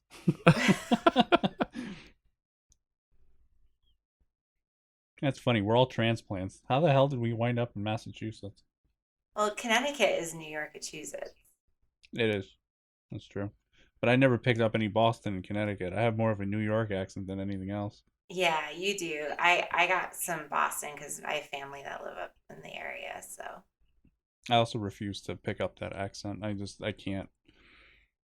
I am always ready for some coffee talk, but I will never park my car at the harbor. so verklempt. Dean will make fun of me. Sometimes I'll say call. I gotta call somebody. Cool. So Laura, the kids are in the sewer. Yeah, this secret catacomb sewer with just skeletons hanging from the ceiling. And it's so clean. Yeah, I thought it was going to be weird for a second, but I realized that's right by the graveyard, so...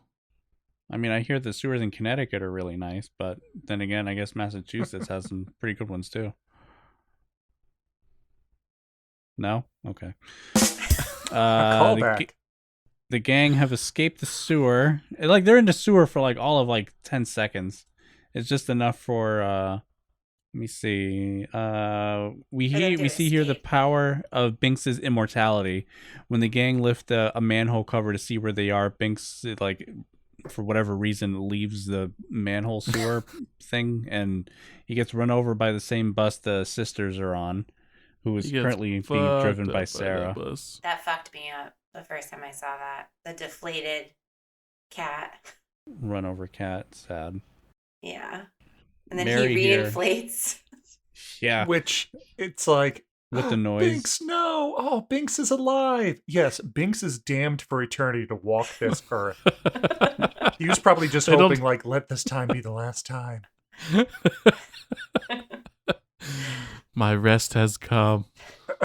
Now, kids, when your cat Tiggy runs outside, don't expect it to reinflate if accidentally gets run over. Please do not try this at home. I think he would still pull together like the werewolf from Monster Squad. You just all of a sudden have these boxes flying off your shelf out the door and then just sliding away. The UPS plane flying to China is just like a hole punched in it. Just flies out. A box with a cat head like waits for the driver to get into the plane, and all of a sudden it like jumps on his neck, breaks it, gets behind the wheel. The wheel of a plane.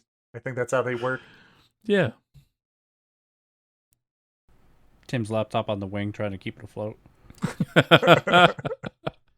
Turn on Chrome. More tabs, more tabs. I could add groups to groups.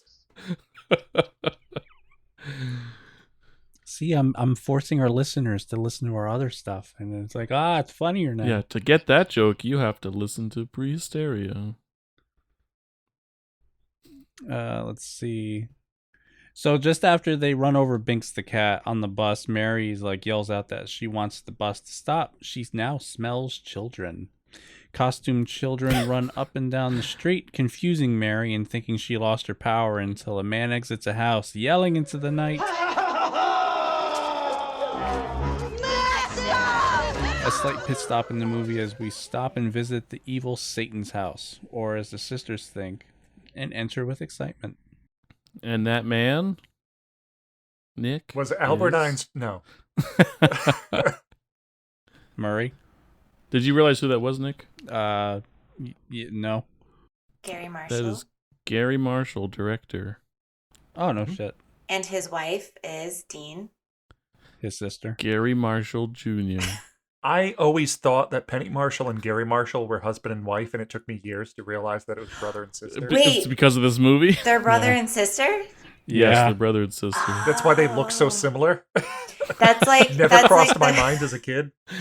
That's like the reverse Sleepless in Seattle, where I think Rita Wilson plays Tom Hanks' sister, but in real life they're married. Weird. Right. That's supposed to be weird. Yeah, that must have been weird on set of like, we play brother and sister. I think it's weirder to like play your brother's wife. Actual brother and sister playing husband and wife. Yeah, I can see that being weird. I think that's weirder, I think. Well, at least it's that kind of married couple where they bicker and they clearly are like, why are you guys still married? Because they don't like each other. Yeah, they didn't have to show too much emotion except for jealousy. Yeah. That's about it. Penny Marshall was a mood in this scene. Like She just was with hilarious in curlers this. Yeah. But no, I loved how the devil, like the man, like plays into it. He's like, yeah, I'm Satan and you're the Sanderson sisters. Like, Yeah. She calls. I'm whoever Penny you calls want me to him be. Satan. yeah. And then, so like once again, Sarah is throwing herself at whatever she can and is dancing with him when they get kicked out. It's the master. I mean, that's the highest Yeah, it's privilege. not just a boy. Not just any old boy. While they're Satan, in the house, not though, just any old boy. while they're in the house, though, they do discover their brooms were stolen. This is when that scene happens. Where they do the thing? When the three, like, they leave the brooms outside like it's Oh, yeah. like a riding hitch for horses. And then when they go out, they realize that they're missing. But that's when we saw that three little girls, also dressed as the Sanderson sisters, just steals the brooms. Yeah, You that hear was a nice sound. touch too. Yeah. That should have been like the post-credit scene. Like, whatever happened to them. Yeah. None of them can control flying brooms, and you see 3 children fall 100 feet. Once they had to go out into the ocean, just never seen from again. PG-13. Ah, they went for the Dark Knight Rises ending. Years later, Max Until is Max sitting at a goes to cafe in Europe. France. A knowing nod. To all 3 of them. So meanwhile, the kids left the sewer and rushed to the first police officer they see parked outside a liquor store. And they folly into one of Screen Refresh's favorite tropes. Let's tell the truth, the whole truth, and nothing but the truth to an authority figure who doesn't buy it and just scares them off. And meanwhile, though, he's actually laughing when he goes back to his bike because a woman leaving the liquor store comments on why he's laughing. He's not really a cop. I loved that. He should be arrested for impersonating an officer. Absolutely. Because it's not just a costume. He actually gave commands to people under the assumption that he was a officer of the law. I didn't realize it was a bit, obviously, since I probably have never seen the scene. But so thinking back on it after I realized it, I was like, yeah, he's... Because he's like... Oh, he's like, Max tells him, like, a virgin lit the candle. And he's like, oh, he's like, are you a virgin? And he's like, yeah. And he's like, really? Well, he even like makes them go stand in a line. It's like, get back off on the curb. Just the fact that he was like questioning that he was a virgin still. I'm like, that's kind of creepy. It's so creepy. Like the virginity thing in general with this movie, it's like, what is it with virginity? We don't talk about virginity anymore. There's It's a social construct. Yeah, we don't.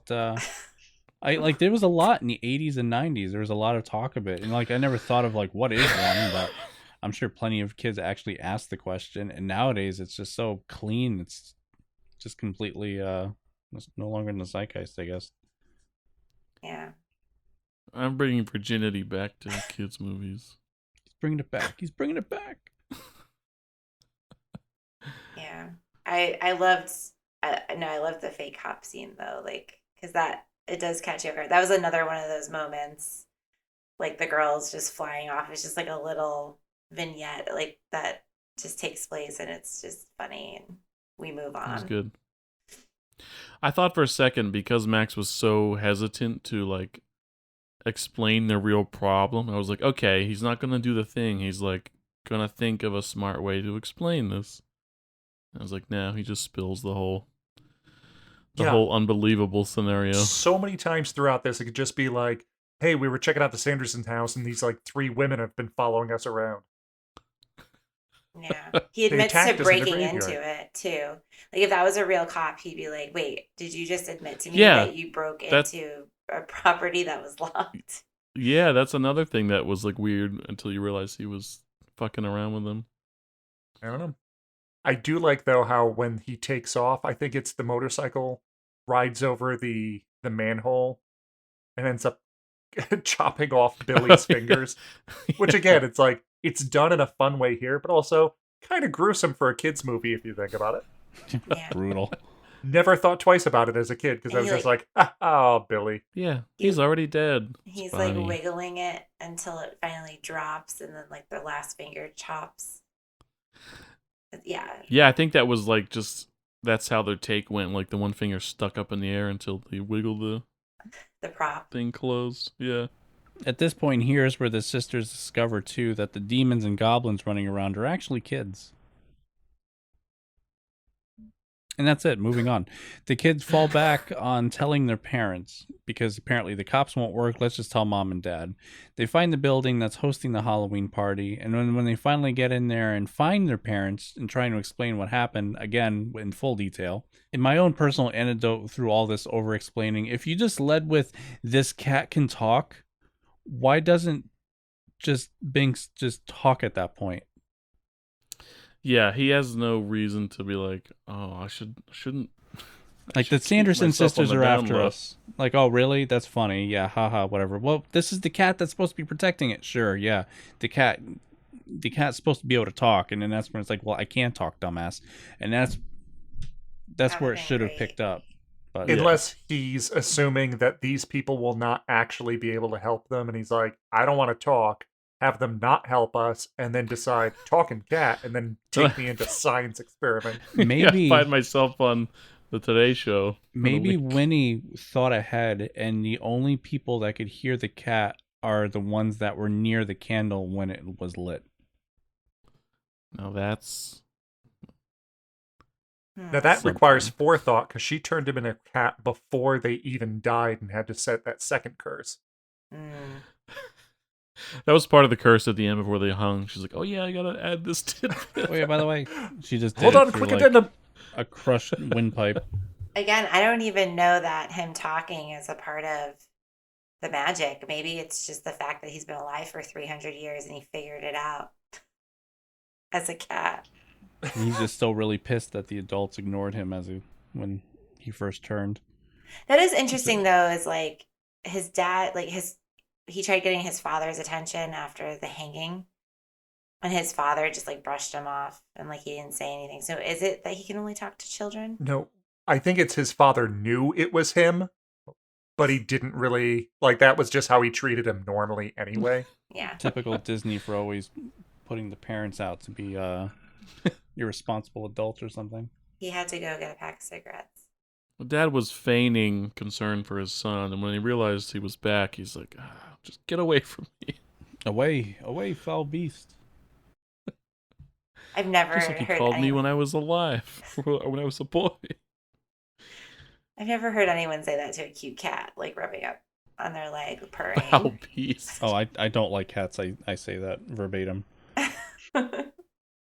I even make sure I have like the knickers and the knee-high socks and the fancy like old school shoes when I kick them away.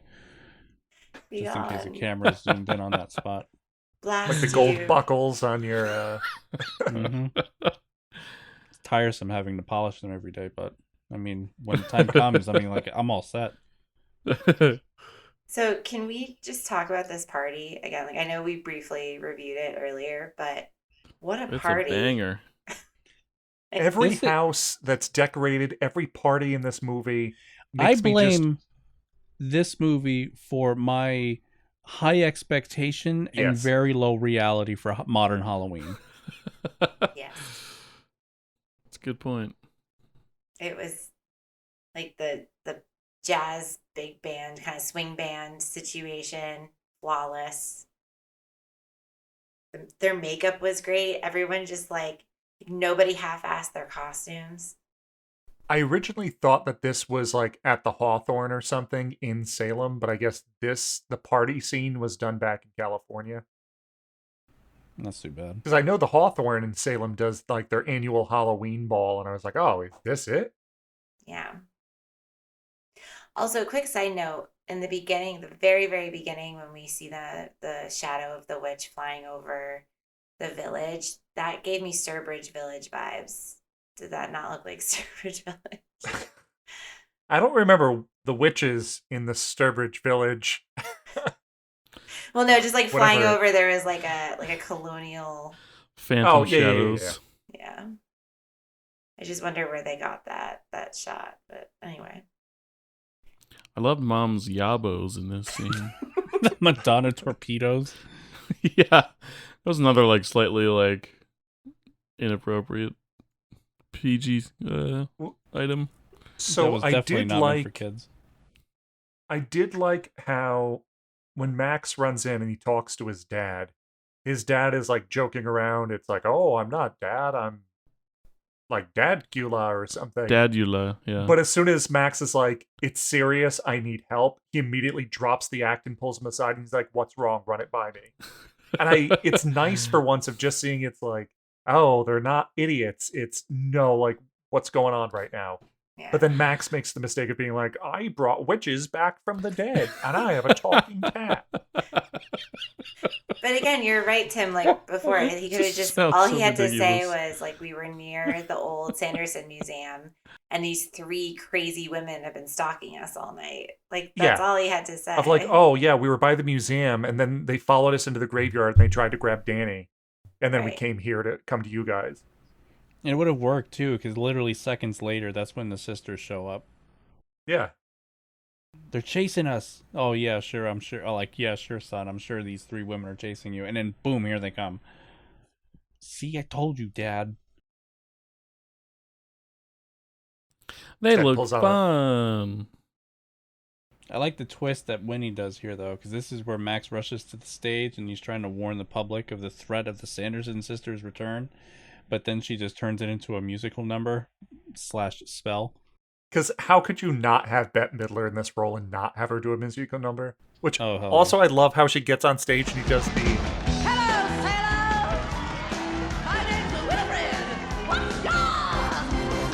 because that's from Gypsy, and she was in Gypsy, which I guess came out that year too. So it's a throwback to that, or a callback to Ah. that. It was a nice little perfect. nod, yeah. Yeah, I love that she kind of flipped Max's panicked explanation into almost like a theatrical introduction to like add to the spectacle of it all. Thank you, Max, for that marvelous introduction. I put a spell on you. So as far as like her being just like a colonial witch, for her to do this setup of like, oh, this kid's on stage and spin it all into her introducing herself into a musical number, she was not for her time. Like Winifred would have thrived in modern times. Especially like 1670 couldn't handle her. I was gonna say like 1960s musical, like Judy Garland, A Star Is Born, like Yeah. that was her time. Remember Bette Midler? She's still around. Yeah, I heard she's in this new movie coming out this Friday. Yeah. Oh yeah. It's a sequel to this one. I don't know if she's related to the original actress, though. Yeah. It's been too long. I will say though, I saw the still from the new movie and they look good. The witches, it's been what, like almost 30 years. And So should we start like a bingo card and throw down a bunch of things that we're expecting to see? Like I'm sure they probably de-aged them at one point. Oh, I can't wait. You know that's gonna happen at one point. I don't totally get the hate on de-aging, and this is an unpopular opinion. I thought it worked in Captain Marvel. I It get did. the hate if it is noticeable. I couldn't notice it on Sam Jackson. I definitely noticed it on Agent Coulson. He looked pretty terrible. Yeah.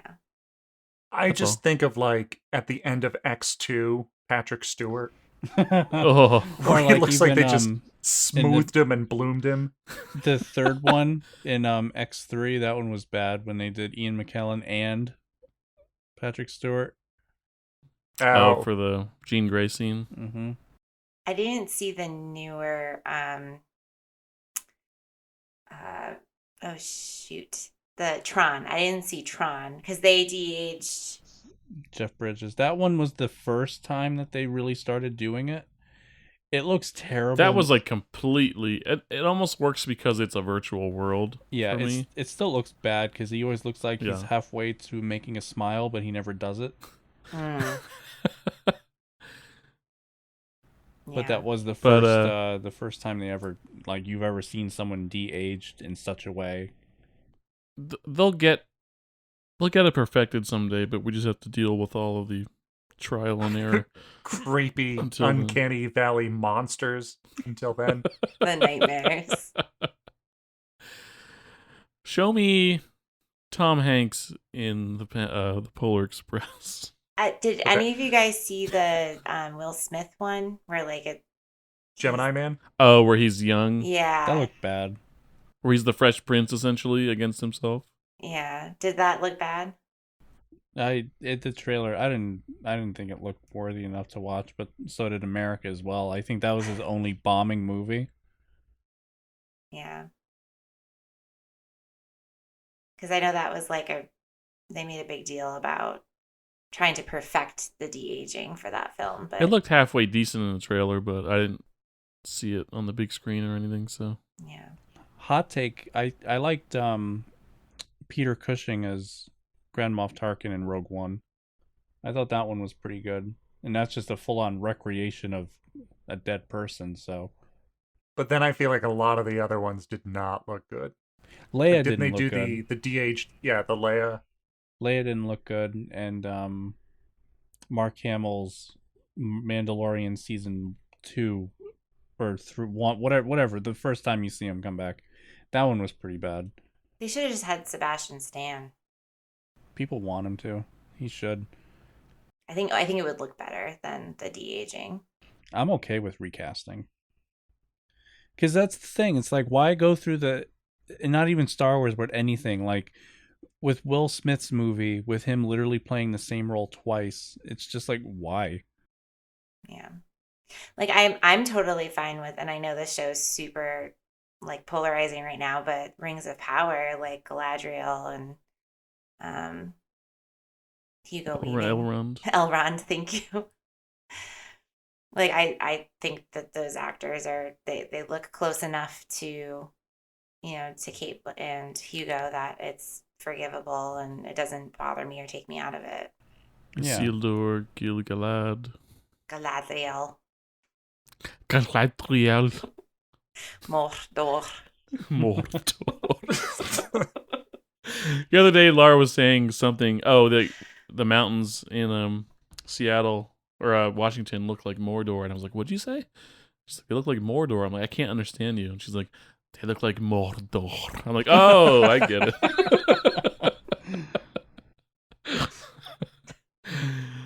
Oh, the end. So, fun fact before the best musical number of the decade, the clown in the "I Put a Spell on You" number is dressed as Malcolm as he performed Cliff's stunt show routine in The Rocketeer. I didn't realize that. Yeah. You don't say. Blink and you miss it. That's definitely going to come up in a future episode for The Rocketeer. But I didn't even realize it. I saw the thing, and then I did the side by side. I'm like, oh, I can see it. That's pretty cool. Usually around this time, any clown you see is always going to be Pennywise by Tim Curry, so it's kind of nice to see that. I agree. I like that the musical number was also a curse that gave it purpose. Because a pet peeve that I have in some movies is when there's just a musical number for the sake of a musical number, and it doesn't really make But any also, sense. so you mean to tell me that then again, at one point they just start saying words during it that it's like, okay, so you just put your spell in the middle of it. This entire thing is not a spell, because I highly doubt that I Put a Spell on You with music and lyrics by are all inside the Necronomicon. Could have been, made it stood the test of time, been passed down person to person. I want to turn this into a song. She is way ahead of They her just time. left out the really magical bits. kind of like how like the old epics of past where they weren't really written down at first. It was all oral history, and then finally they were written. Exactly. Here, the kids escape, hiding in an alley behind a seafood restaurant. The sisters almost find them when Allison makes a noise behind a stove, and this is what gives her an idea of what to do next. Although you did skip over the fact that the curse that was put on the grown-ups was for them to dance until they die. That is true. Which Yeah, is... it's got a real they shoot horses, don't they situation going on there. You guys remember that movie? What? They shoot horses, don't they? No, I heard you. I mean, what? I don't know it either. I've heard of that, but I don't know what it is. It's about the dance competition, and it's a couple that lasts until the end, wins whatever, and it's Tim, people, how like old's- literally dying of exhaustion. How old is this movie? Jesus. I think 80s, late 70s. What is the name of this movie? They shoot horses, don't they? Oh, literally? Is this a post-apocalyptic reward, or what is? No, because this actually was based on real things. Because I think like 20s or something. I forget when. But it used to be like these old time dance competitions, and I think they used to do them during the Depression and whatnot too. So people would really end up literally dancing until they die because they want to be able to win whatever it is. I think after I've the heard first of person that. dies, you're like, all right, let's call this off. I've heard of those competitions, and I feel like I saw it in another movie too that was more recent, but I can't put my finger on. I don't think it was. I was wrong. It was 1969 this came out.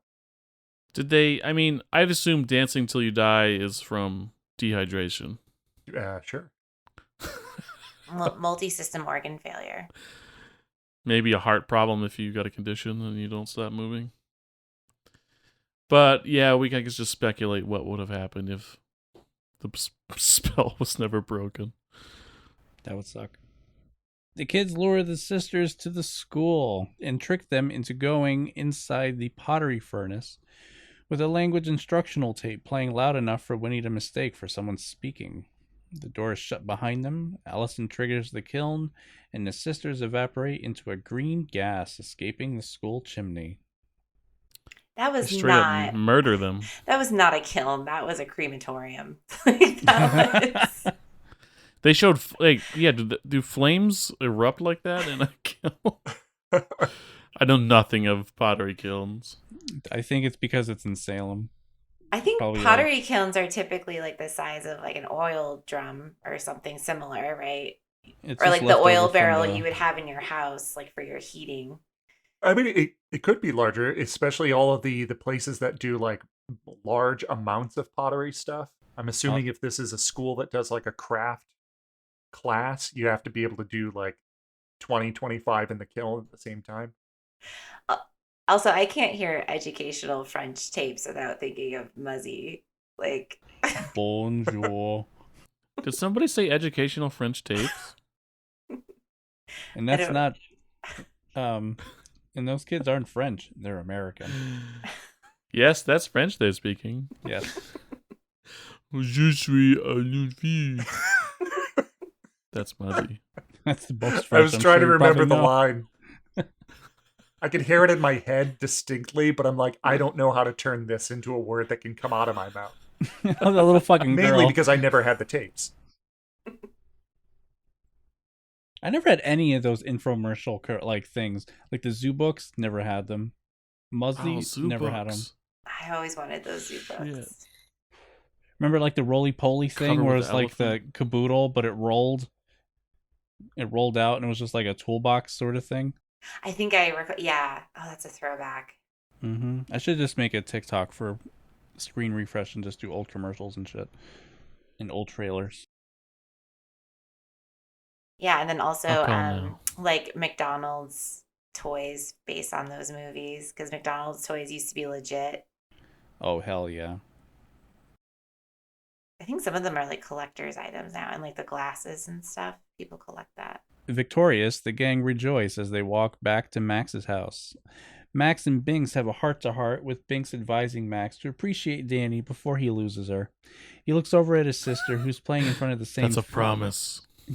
Who's playing in the same field that the intro to Friends was shot, with Allison, and letting the words sink in. Binks is invited home, quote-unquote, with Max and Danny, and they happily return. Yeah, when I saw the fountain in the background, I'm like, that is the same shot from Friends. And then I looked it up, and it was. Isn't it? I think that's Burbank. I'm not sure. It's pretty... Might be Warner Brothers Studios. Yeah. It's just around the corner from, in Salem. You didn't know that Friends takes place in Salem? Yeah, of course. They enter the house. They enter their house, finding it still empty, and they wonder if their parents are still at the party. Where we smash cut to the same party, and we just see them dancing away. I'd like to have seen one of them die. Not necessarily the parents, just somebody at the party. But of something else. At least faint. Impaled in the corner. All the kids all snuggle in to sleep. Allison in Max's arms, and Binks the cat in Danny's. They fall asleep, happy with the defeat of the Sanderson sisters. Roll credits. The end. No. The gas sucks right back into the chimney, and the sisters rematerialize. Winnie, recovering from her death experience again, utters under her breath, Hello. I want my book. Bonjour. Je veux mon livre. in the same way that the tape was originally instructing. I like that little audio gag. Yeah. For years from this movie, like, I know my mother and I sometimes say, I am looking for a book. I want my book. So let's see. We go to outside in Salem. We see Jay and Ice wondering what to do next after toilet papering some house. And his sisters resume their chase, and they've been tracking Max's scent, but apparently they only found the shoes that aren't being worn by Max anymore, but instead by Ice. Oh man, how come it's always the ugly chicks that stay out late? Chicks. The witches kidnapped them, and for calling them ugly. There's an epic level of TP on that house. Yeah, it is. Like, they went through... You can tell this was 16 Costco-sized packages of toilet paper. And this was definitely before COVID, because that was easily like $600 that was thrown about. They could have resold that toilet paper easily. We go back to the Sanderson sisters' house. Winnie can't remember the full recipe by memory to recreate that life potion she's desperately trying to make. She rushes to the window and calls for her book, hoping it could hear her in her time of need. I like when she gets depressed and she's like, Mary, take me to the window. I wish to say goodbye. It's like this level of drama that I can respect. She's so distraught. Mary, take me to the window. I wish to say goodbye. Yes, Winnie. Goodbye. Bye-bye. Goodbye, cruel world. Bye-bye, cruel world. Goodbye to life. Bye-bye, life. Goodbye. Winnie sees the beam of light and immediately reinvigorates with determination, because just before this, Max and Allison woke. They decided to go through the spell book if it can possibly help them in some sort of way. So with Binks is asleep, they open the book, and that's when the huge shaft of light just goes right through the roof and into the sky as they're just casually looking through it. But doesn't Allison actually say, like, oh, nothing weird is happening, see? Like, or something like that. She's like, everything's fine, but it's like there's this massive beam of light. As this blinding light is just burning her pupils. We're all fine here. We're fine. This is fine. Here, now, thank you. She just looks up, it's like Lucio Fulci, just as the white eyes staring at the screen. Yeah, nothing at all. No, we're cool. This is good. We're cool. Fine, I'm nothing fine. At all. Nothing at all. I realized after I said it, I would set you up for it, and then I'm like, it's only a matter of time. The catnip for Dean. You got me. So Winnie sees that beam of light and immediately is just like... Running out! Come! We fly! She rushes over from the window to their new modes of transportation. Winnie grabs a modern broom, Sarah has a mop, and Mary is on a vacuum. They fly off into the night sky towards that beam.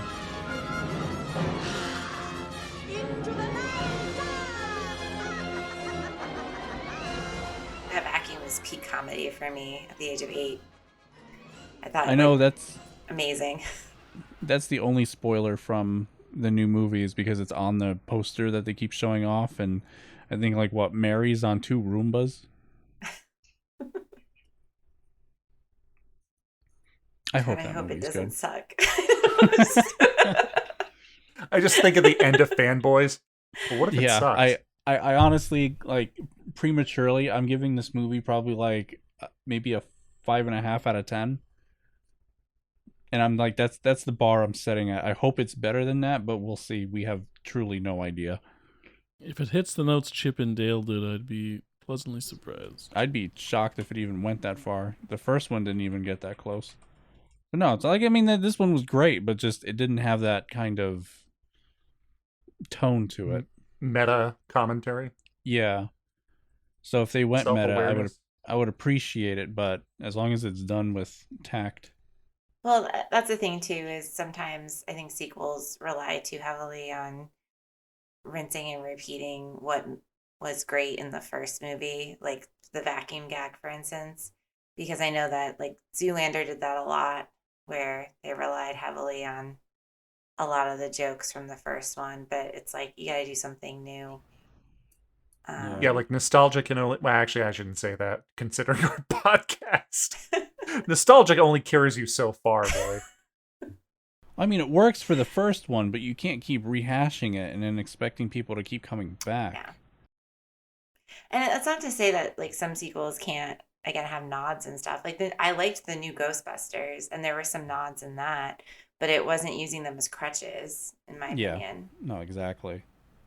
It's tough, and that's always the biggest question when it comes to a sequel. You have to put enough of the original in so that people don't think, oh, this is something completely different. But you still have to make it different enough where people say, well, this isn't just the first one over again. It's just tough because I feel movies should just focus on making a good movie first and then worry about all the extra stuff afterward. Like, let's throw in references and make it funny and whatever. I don't know. All the next scenes of this movie are my favorite. Like, not my favorite parts of the movie, but probably my favorite images from this movie. What, Sarah Jessica Parker singing? Oh, no. That really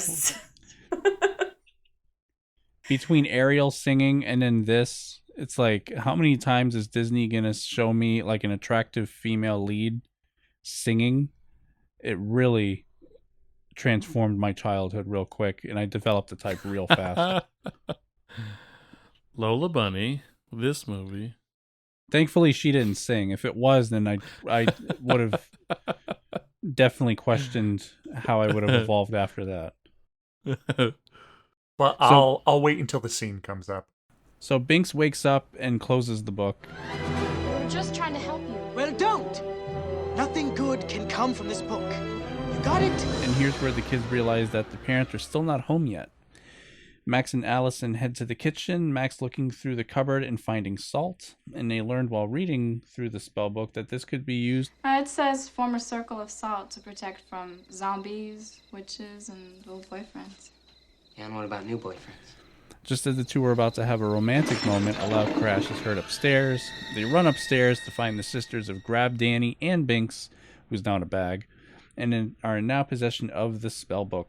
So this is actually where the scene, we passed by it, but this is where the scene that I was talking about.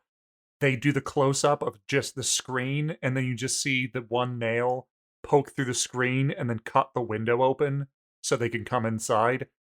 And I think between like this and the bed scare of them running upstairs and hearing the noise, and then checking the bed and it's Sarah Sanderson that jumps out, and then they turn around and they burst out of the closet. All of this in a different movie would actually be a pretty kind of creepy scene to be able to do. And I think this might have been some of like a Mick Garris involvement, considering that all of them had a fairly decent horror pedigree behind them. Yeah, no, that was definitely creepy. Anything with a nail running down anything, it just gives me the heebie-jeebies. My least favorite thing happens right after that scene, and that is the complete decimation of the Widow's Walk. Oh, that is so sad. Now you see, my notes It's said, a baller. Yeah, I was going to say, my notes say, Allison smartly creates a salt circle before the sisters blow the roof off this house like they're Billy Joel at the Garden. That wasn't for anyone. That was just for me to chuckle at while I'm sitting there in my notes. It was a badass exit, though. It was, but I the forgot. architecture.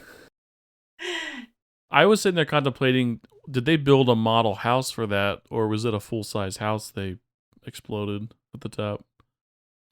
I think it was the real house, but they didn't tell the owners when they were renting it. That reminds me too, like way earlier in the movie, like I think when Max's dad is talking to him, you can see a painting hanging on the wall of their house. Like, yeah, but it looks old. Like it looks like it was from the 1700s. And I thought that was really cool because that's also something that you would see in a lot of those older homes. It would have been cool if it was like if they made Thackeray Binks's house to look somewhat reminiscent of this, so it wouldn't like over time they just built it up. Yeah. Oh, because is it supposed to be the same house? No, but I mean, like it would have been cool if it was. Yeah. So you gotta pour one out for the HGTV fans. Complete murder of the house. I like that shot of the witches flying over like the harbor or the coast, like silhouetted right after this. It's pretty cool. Good imagery. Imagery. I think the flying looked good. I did too. That first time Disney special effects budget spent well. Yeah, I think this is when the mystical song and the boobs. Sarah Jessica The Parker's mystical boobs. song? Shake your ass, children. Watch yourself. Is this Stutter by Joe featuring Mystical? Watch yourself, I children. totally forgot about him. Everybody Yes. go on Spotify and listen to that. Let's see if we can pump that number up. Now listen up, y'all boys and girls. That's Pharrell, right? Right here is the place to be. I don't know. That would have been pretty early for Pharrell. Yeah, I know. I think that might be Pharrell. Well, here's the thing. I don't think people realize Pharrell has been around forever. Yeah. I think he's a vampire because I'll see stuff and I'm like, wait, I forgot about Nerd, like his original band or whatever it was. Yeah. And I feel like that was what, like late 90s, early 2000s? Slap dance. Mm-hmm. So Sarah on her mop calls out into the night sky. Come, little children, I'll take thee away into a land of enchantment. Come, little children. She wakes all the children of Salem, and we see them walking the streets, heading in the direction of the Sanderson sister home. Power Ranger vibes here with the leap to our doom, but now with the kids. Mm-hmm. Max, fallen from the explosion as his sisters left her house in style, rushed to the exposed hole. They see all the kids walking, and this is where Allison realizes that Winnie only has until tonight to complete the spell of immortality. Once the sun comes up, it'll be too late, and they'll turn to dust. I don't know how she made that connection, but I mean, cool. Yeah. Context clues. Yep. Sarah lands back onto the ground of their house with the mop, telling Winnie that the spell is complete. Well, like the summoning spell anyway, and all the kids are coming.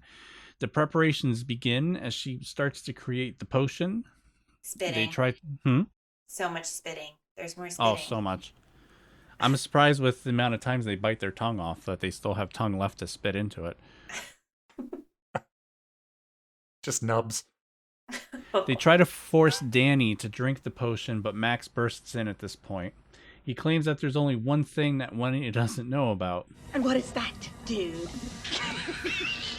Daylight savings time.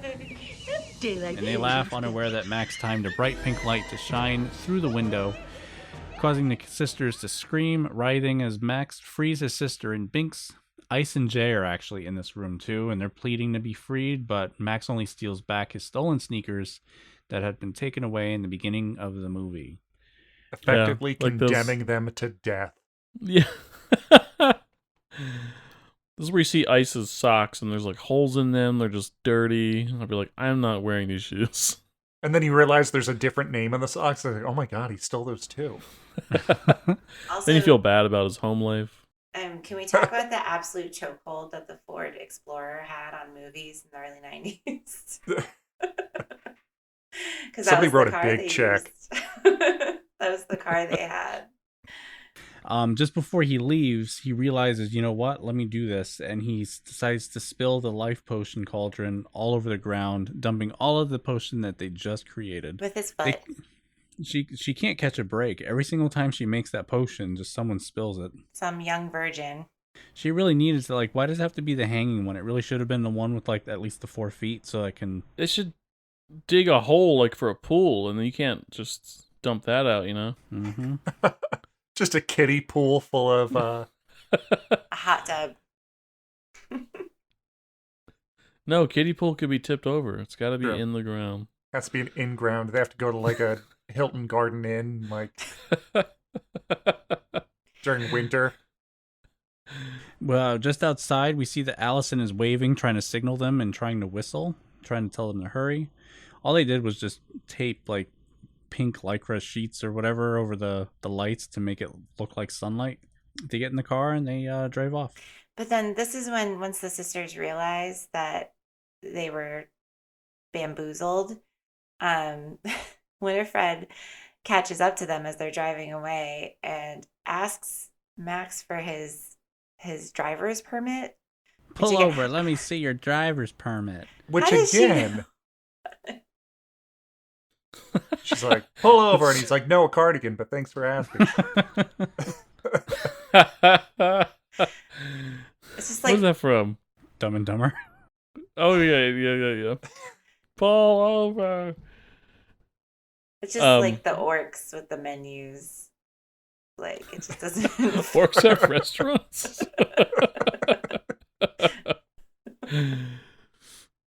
They watch a lot of television in, like, the scenes you don't see them.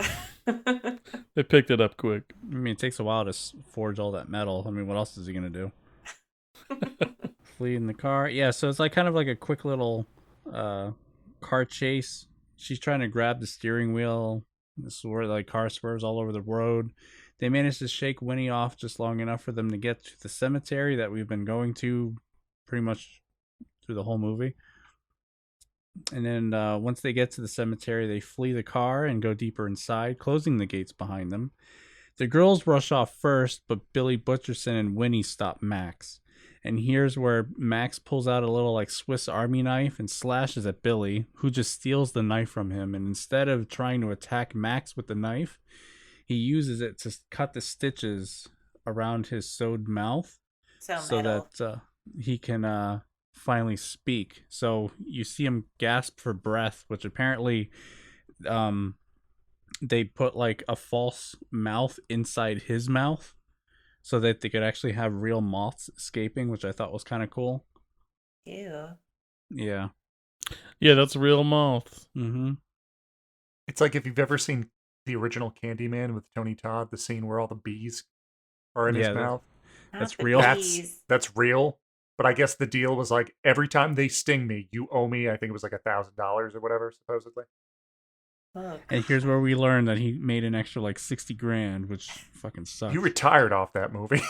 No shit. He deserved it. One thing I noticed a little bit later on is that Billy still has perfect teeth. So 1700s Massachusetts had great dental care. Yeah. He's on that Mad Mardigan dental plan. Billy! This is the scene, too, where we hear the alternate take for the cursing that he was supposed to say, because once he has the stitching off, we learn that Billy was never on the side of Winnie, and he's ready to rebel against her at a moment's notice, and here he yells out, "Wench! Trollop! You buck-toothed, mop-riding firefly from hell! Ah! I've waited centuries to say that.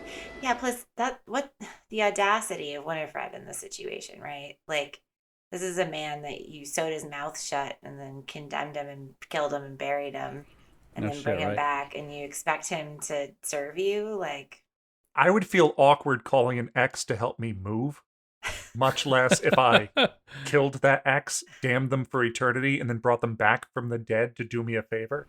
Dude, fuck that. I feel awkward asking an ex like just a normal question that only they know. Let alone any physical like request or favor. Max reunites with the girls and tells them that Billy's actually a good zombie.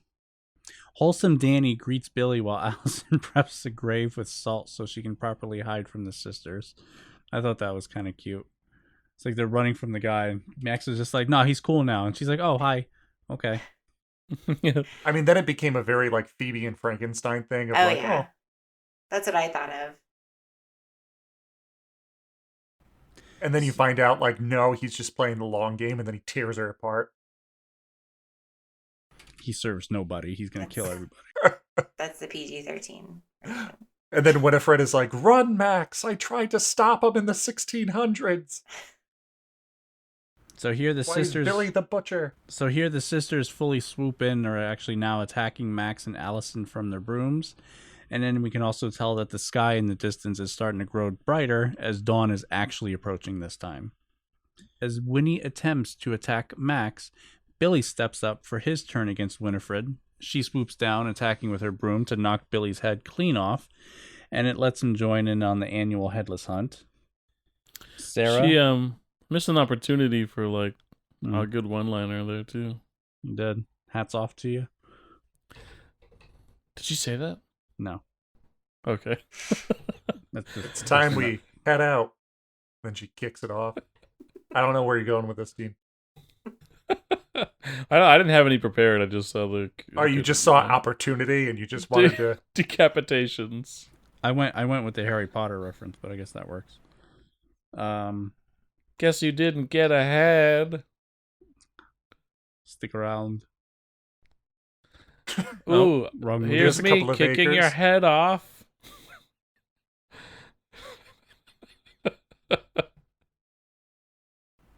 Sarah, handling Allison, almost wipes out from pocket salt that was up Allison's sleeve. With Billy out of the way, though, this allowed Winnie to fly in and grab Danny. Zachary rushes in, climbing a tree, and leaps out to knock the vial of potion out of her hand before Danny could drink. They also only managed to have like a small little vial of potion left from the cauldron that was knocked over. Max threatens Winnie to drop Danny, which is a stupid idea. Like, why would you ever, like, you're being suspended, why would you tell someone to drop them? Like, the Joker's the only one where he's a flat out, like, poor choice of words. As you wish. I think it's funny, the pettiness that Winifred has whenever someone calls her ugly. Like, that's the ultimate insult. And what are you? I mean, it's like a Marty McFly chicken thing. Like Jay and I called exactly. her ugly, so that's why she locked him up in those cages. Yep. I mean, her real downfall in this movie was just her hubris. Mm-hmm. Yeah. Of like, there were plenty of children throughout this entire time when they realized, like, oh, these aren't goblins and ghouls, they're children. Oh, all of these children that came to our house. But it's still, flush of she's children. willing to risk it all just because she's like, ooh, I just want to get that one kid. You're exactly right. Ego was her downfall. So this is really a Greek tragedy at the end of the day. Yeah, this story actually came from being passed down through oral history. Mouth. Yeah, oral history. That's actually where Yabos came from. Yabos was an island in ancient Greek.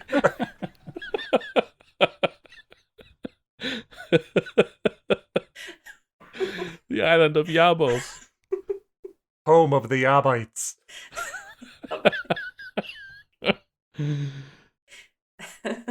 In this point, he just drinks the entire potion that was knocked out of Winnie's hand.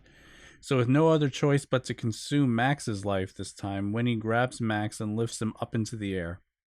They continue to struggle while Winnie tries to complete the life-stealing ritual.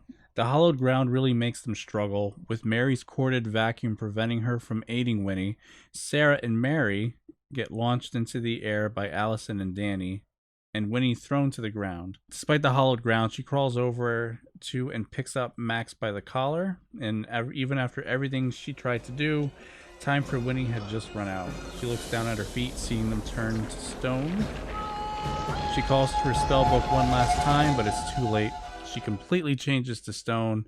Meanwhile, Sarah and Mary, who lost control of their brooms, explode in the morning sun, and once they're gone, Winnie's statue explodes in a ball of green fire.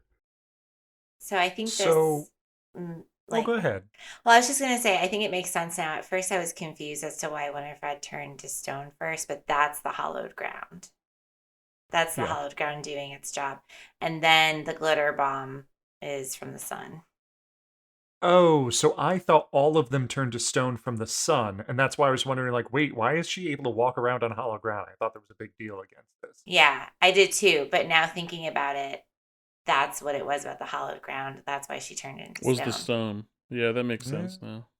Also, what if we found out that Max's birthday was that day, and since they crossed past midnight, he's no longer a child, so she tries to suck his life force, and that's what kills her?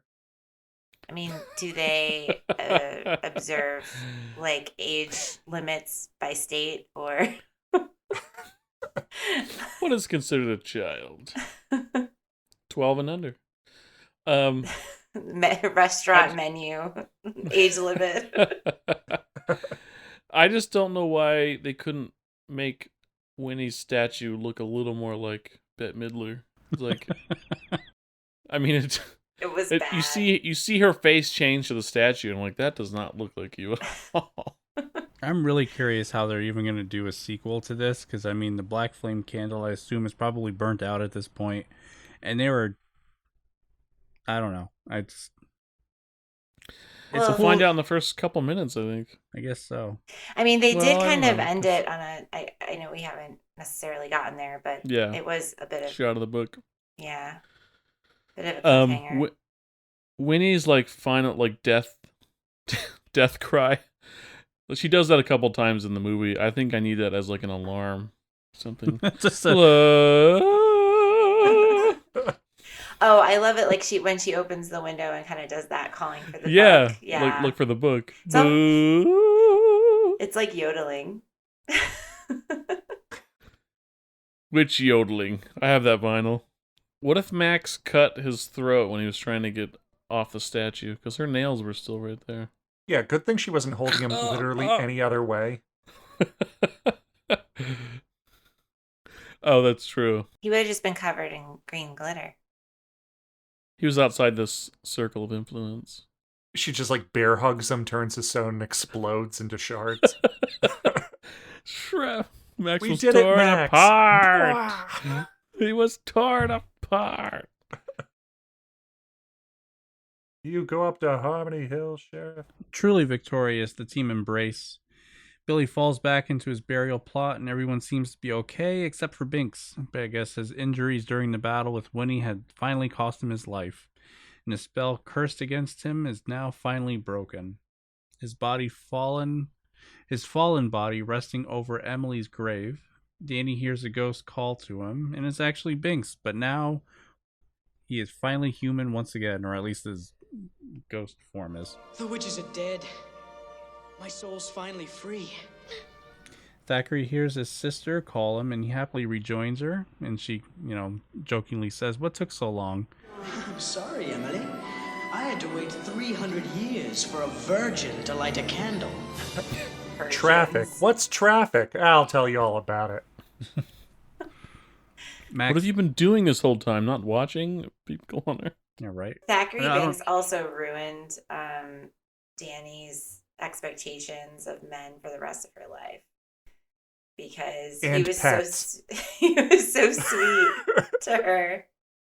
She's going to hold them all to that standard for eternity. From then on out, she's just going to be like wild with her pets, and it's going to be like, they'll be fine. It's going to be like Elmira from Looney Tunes. It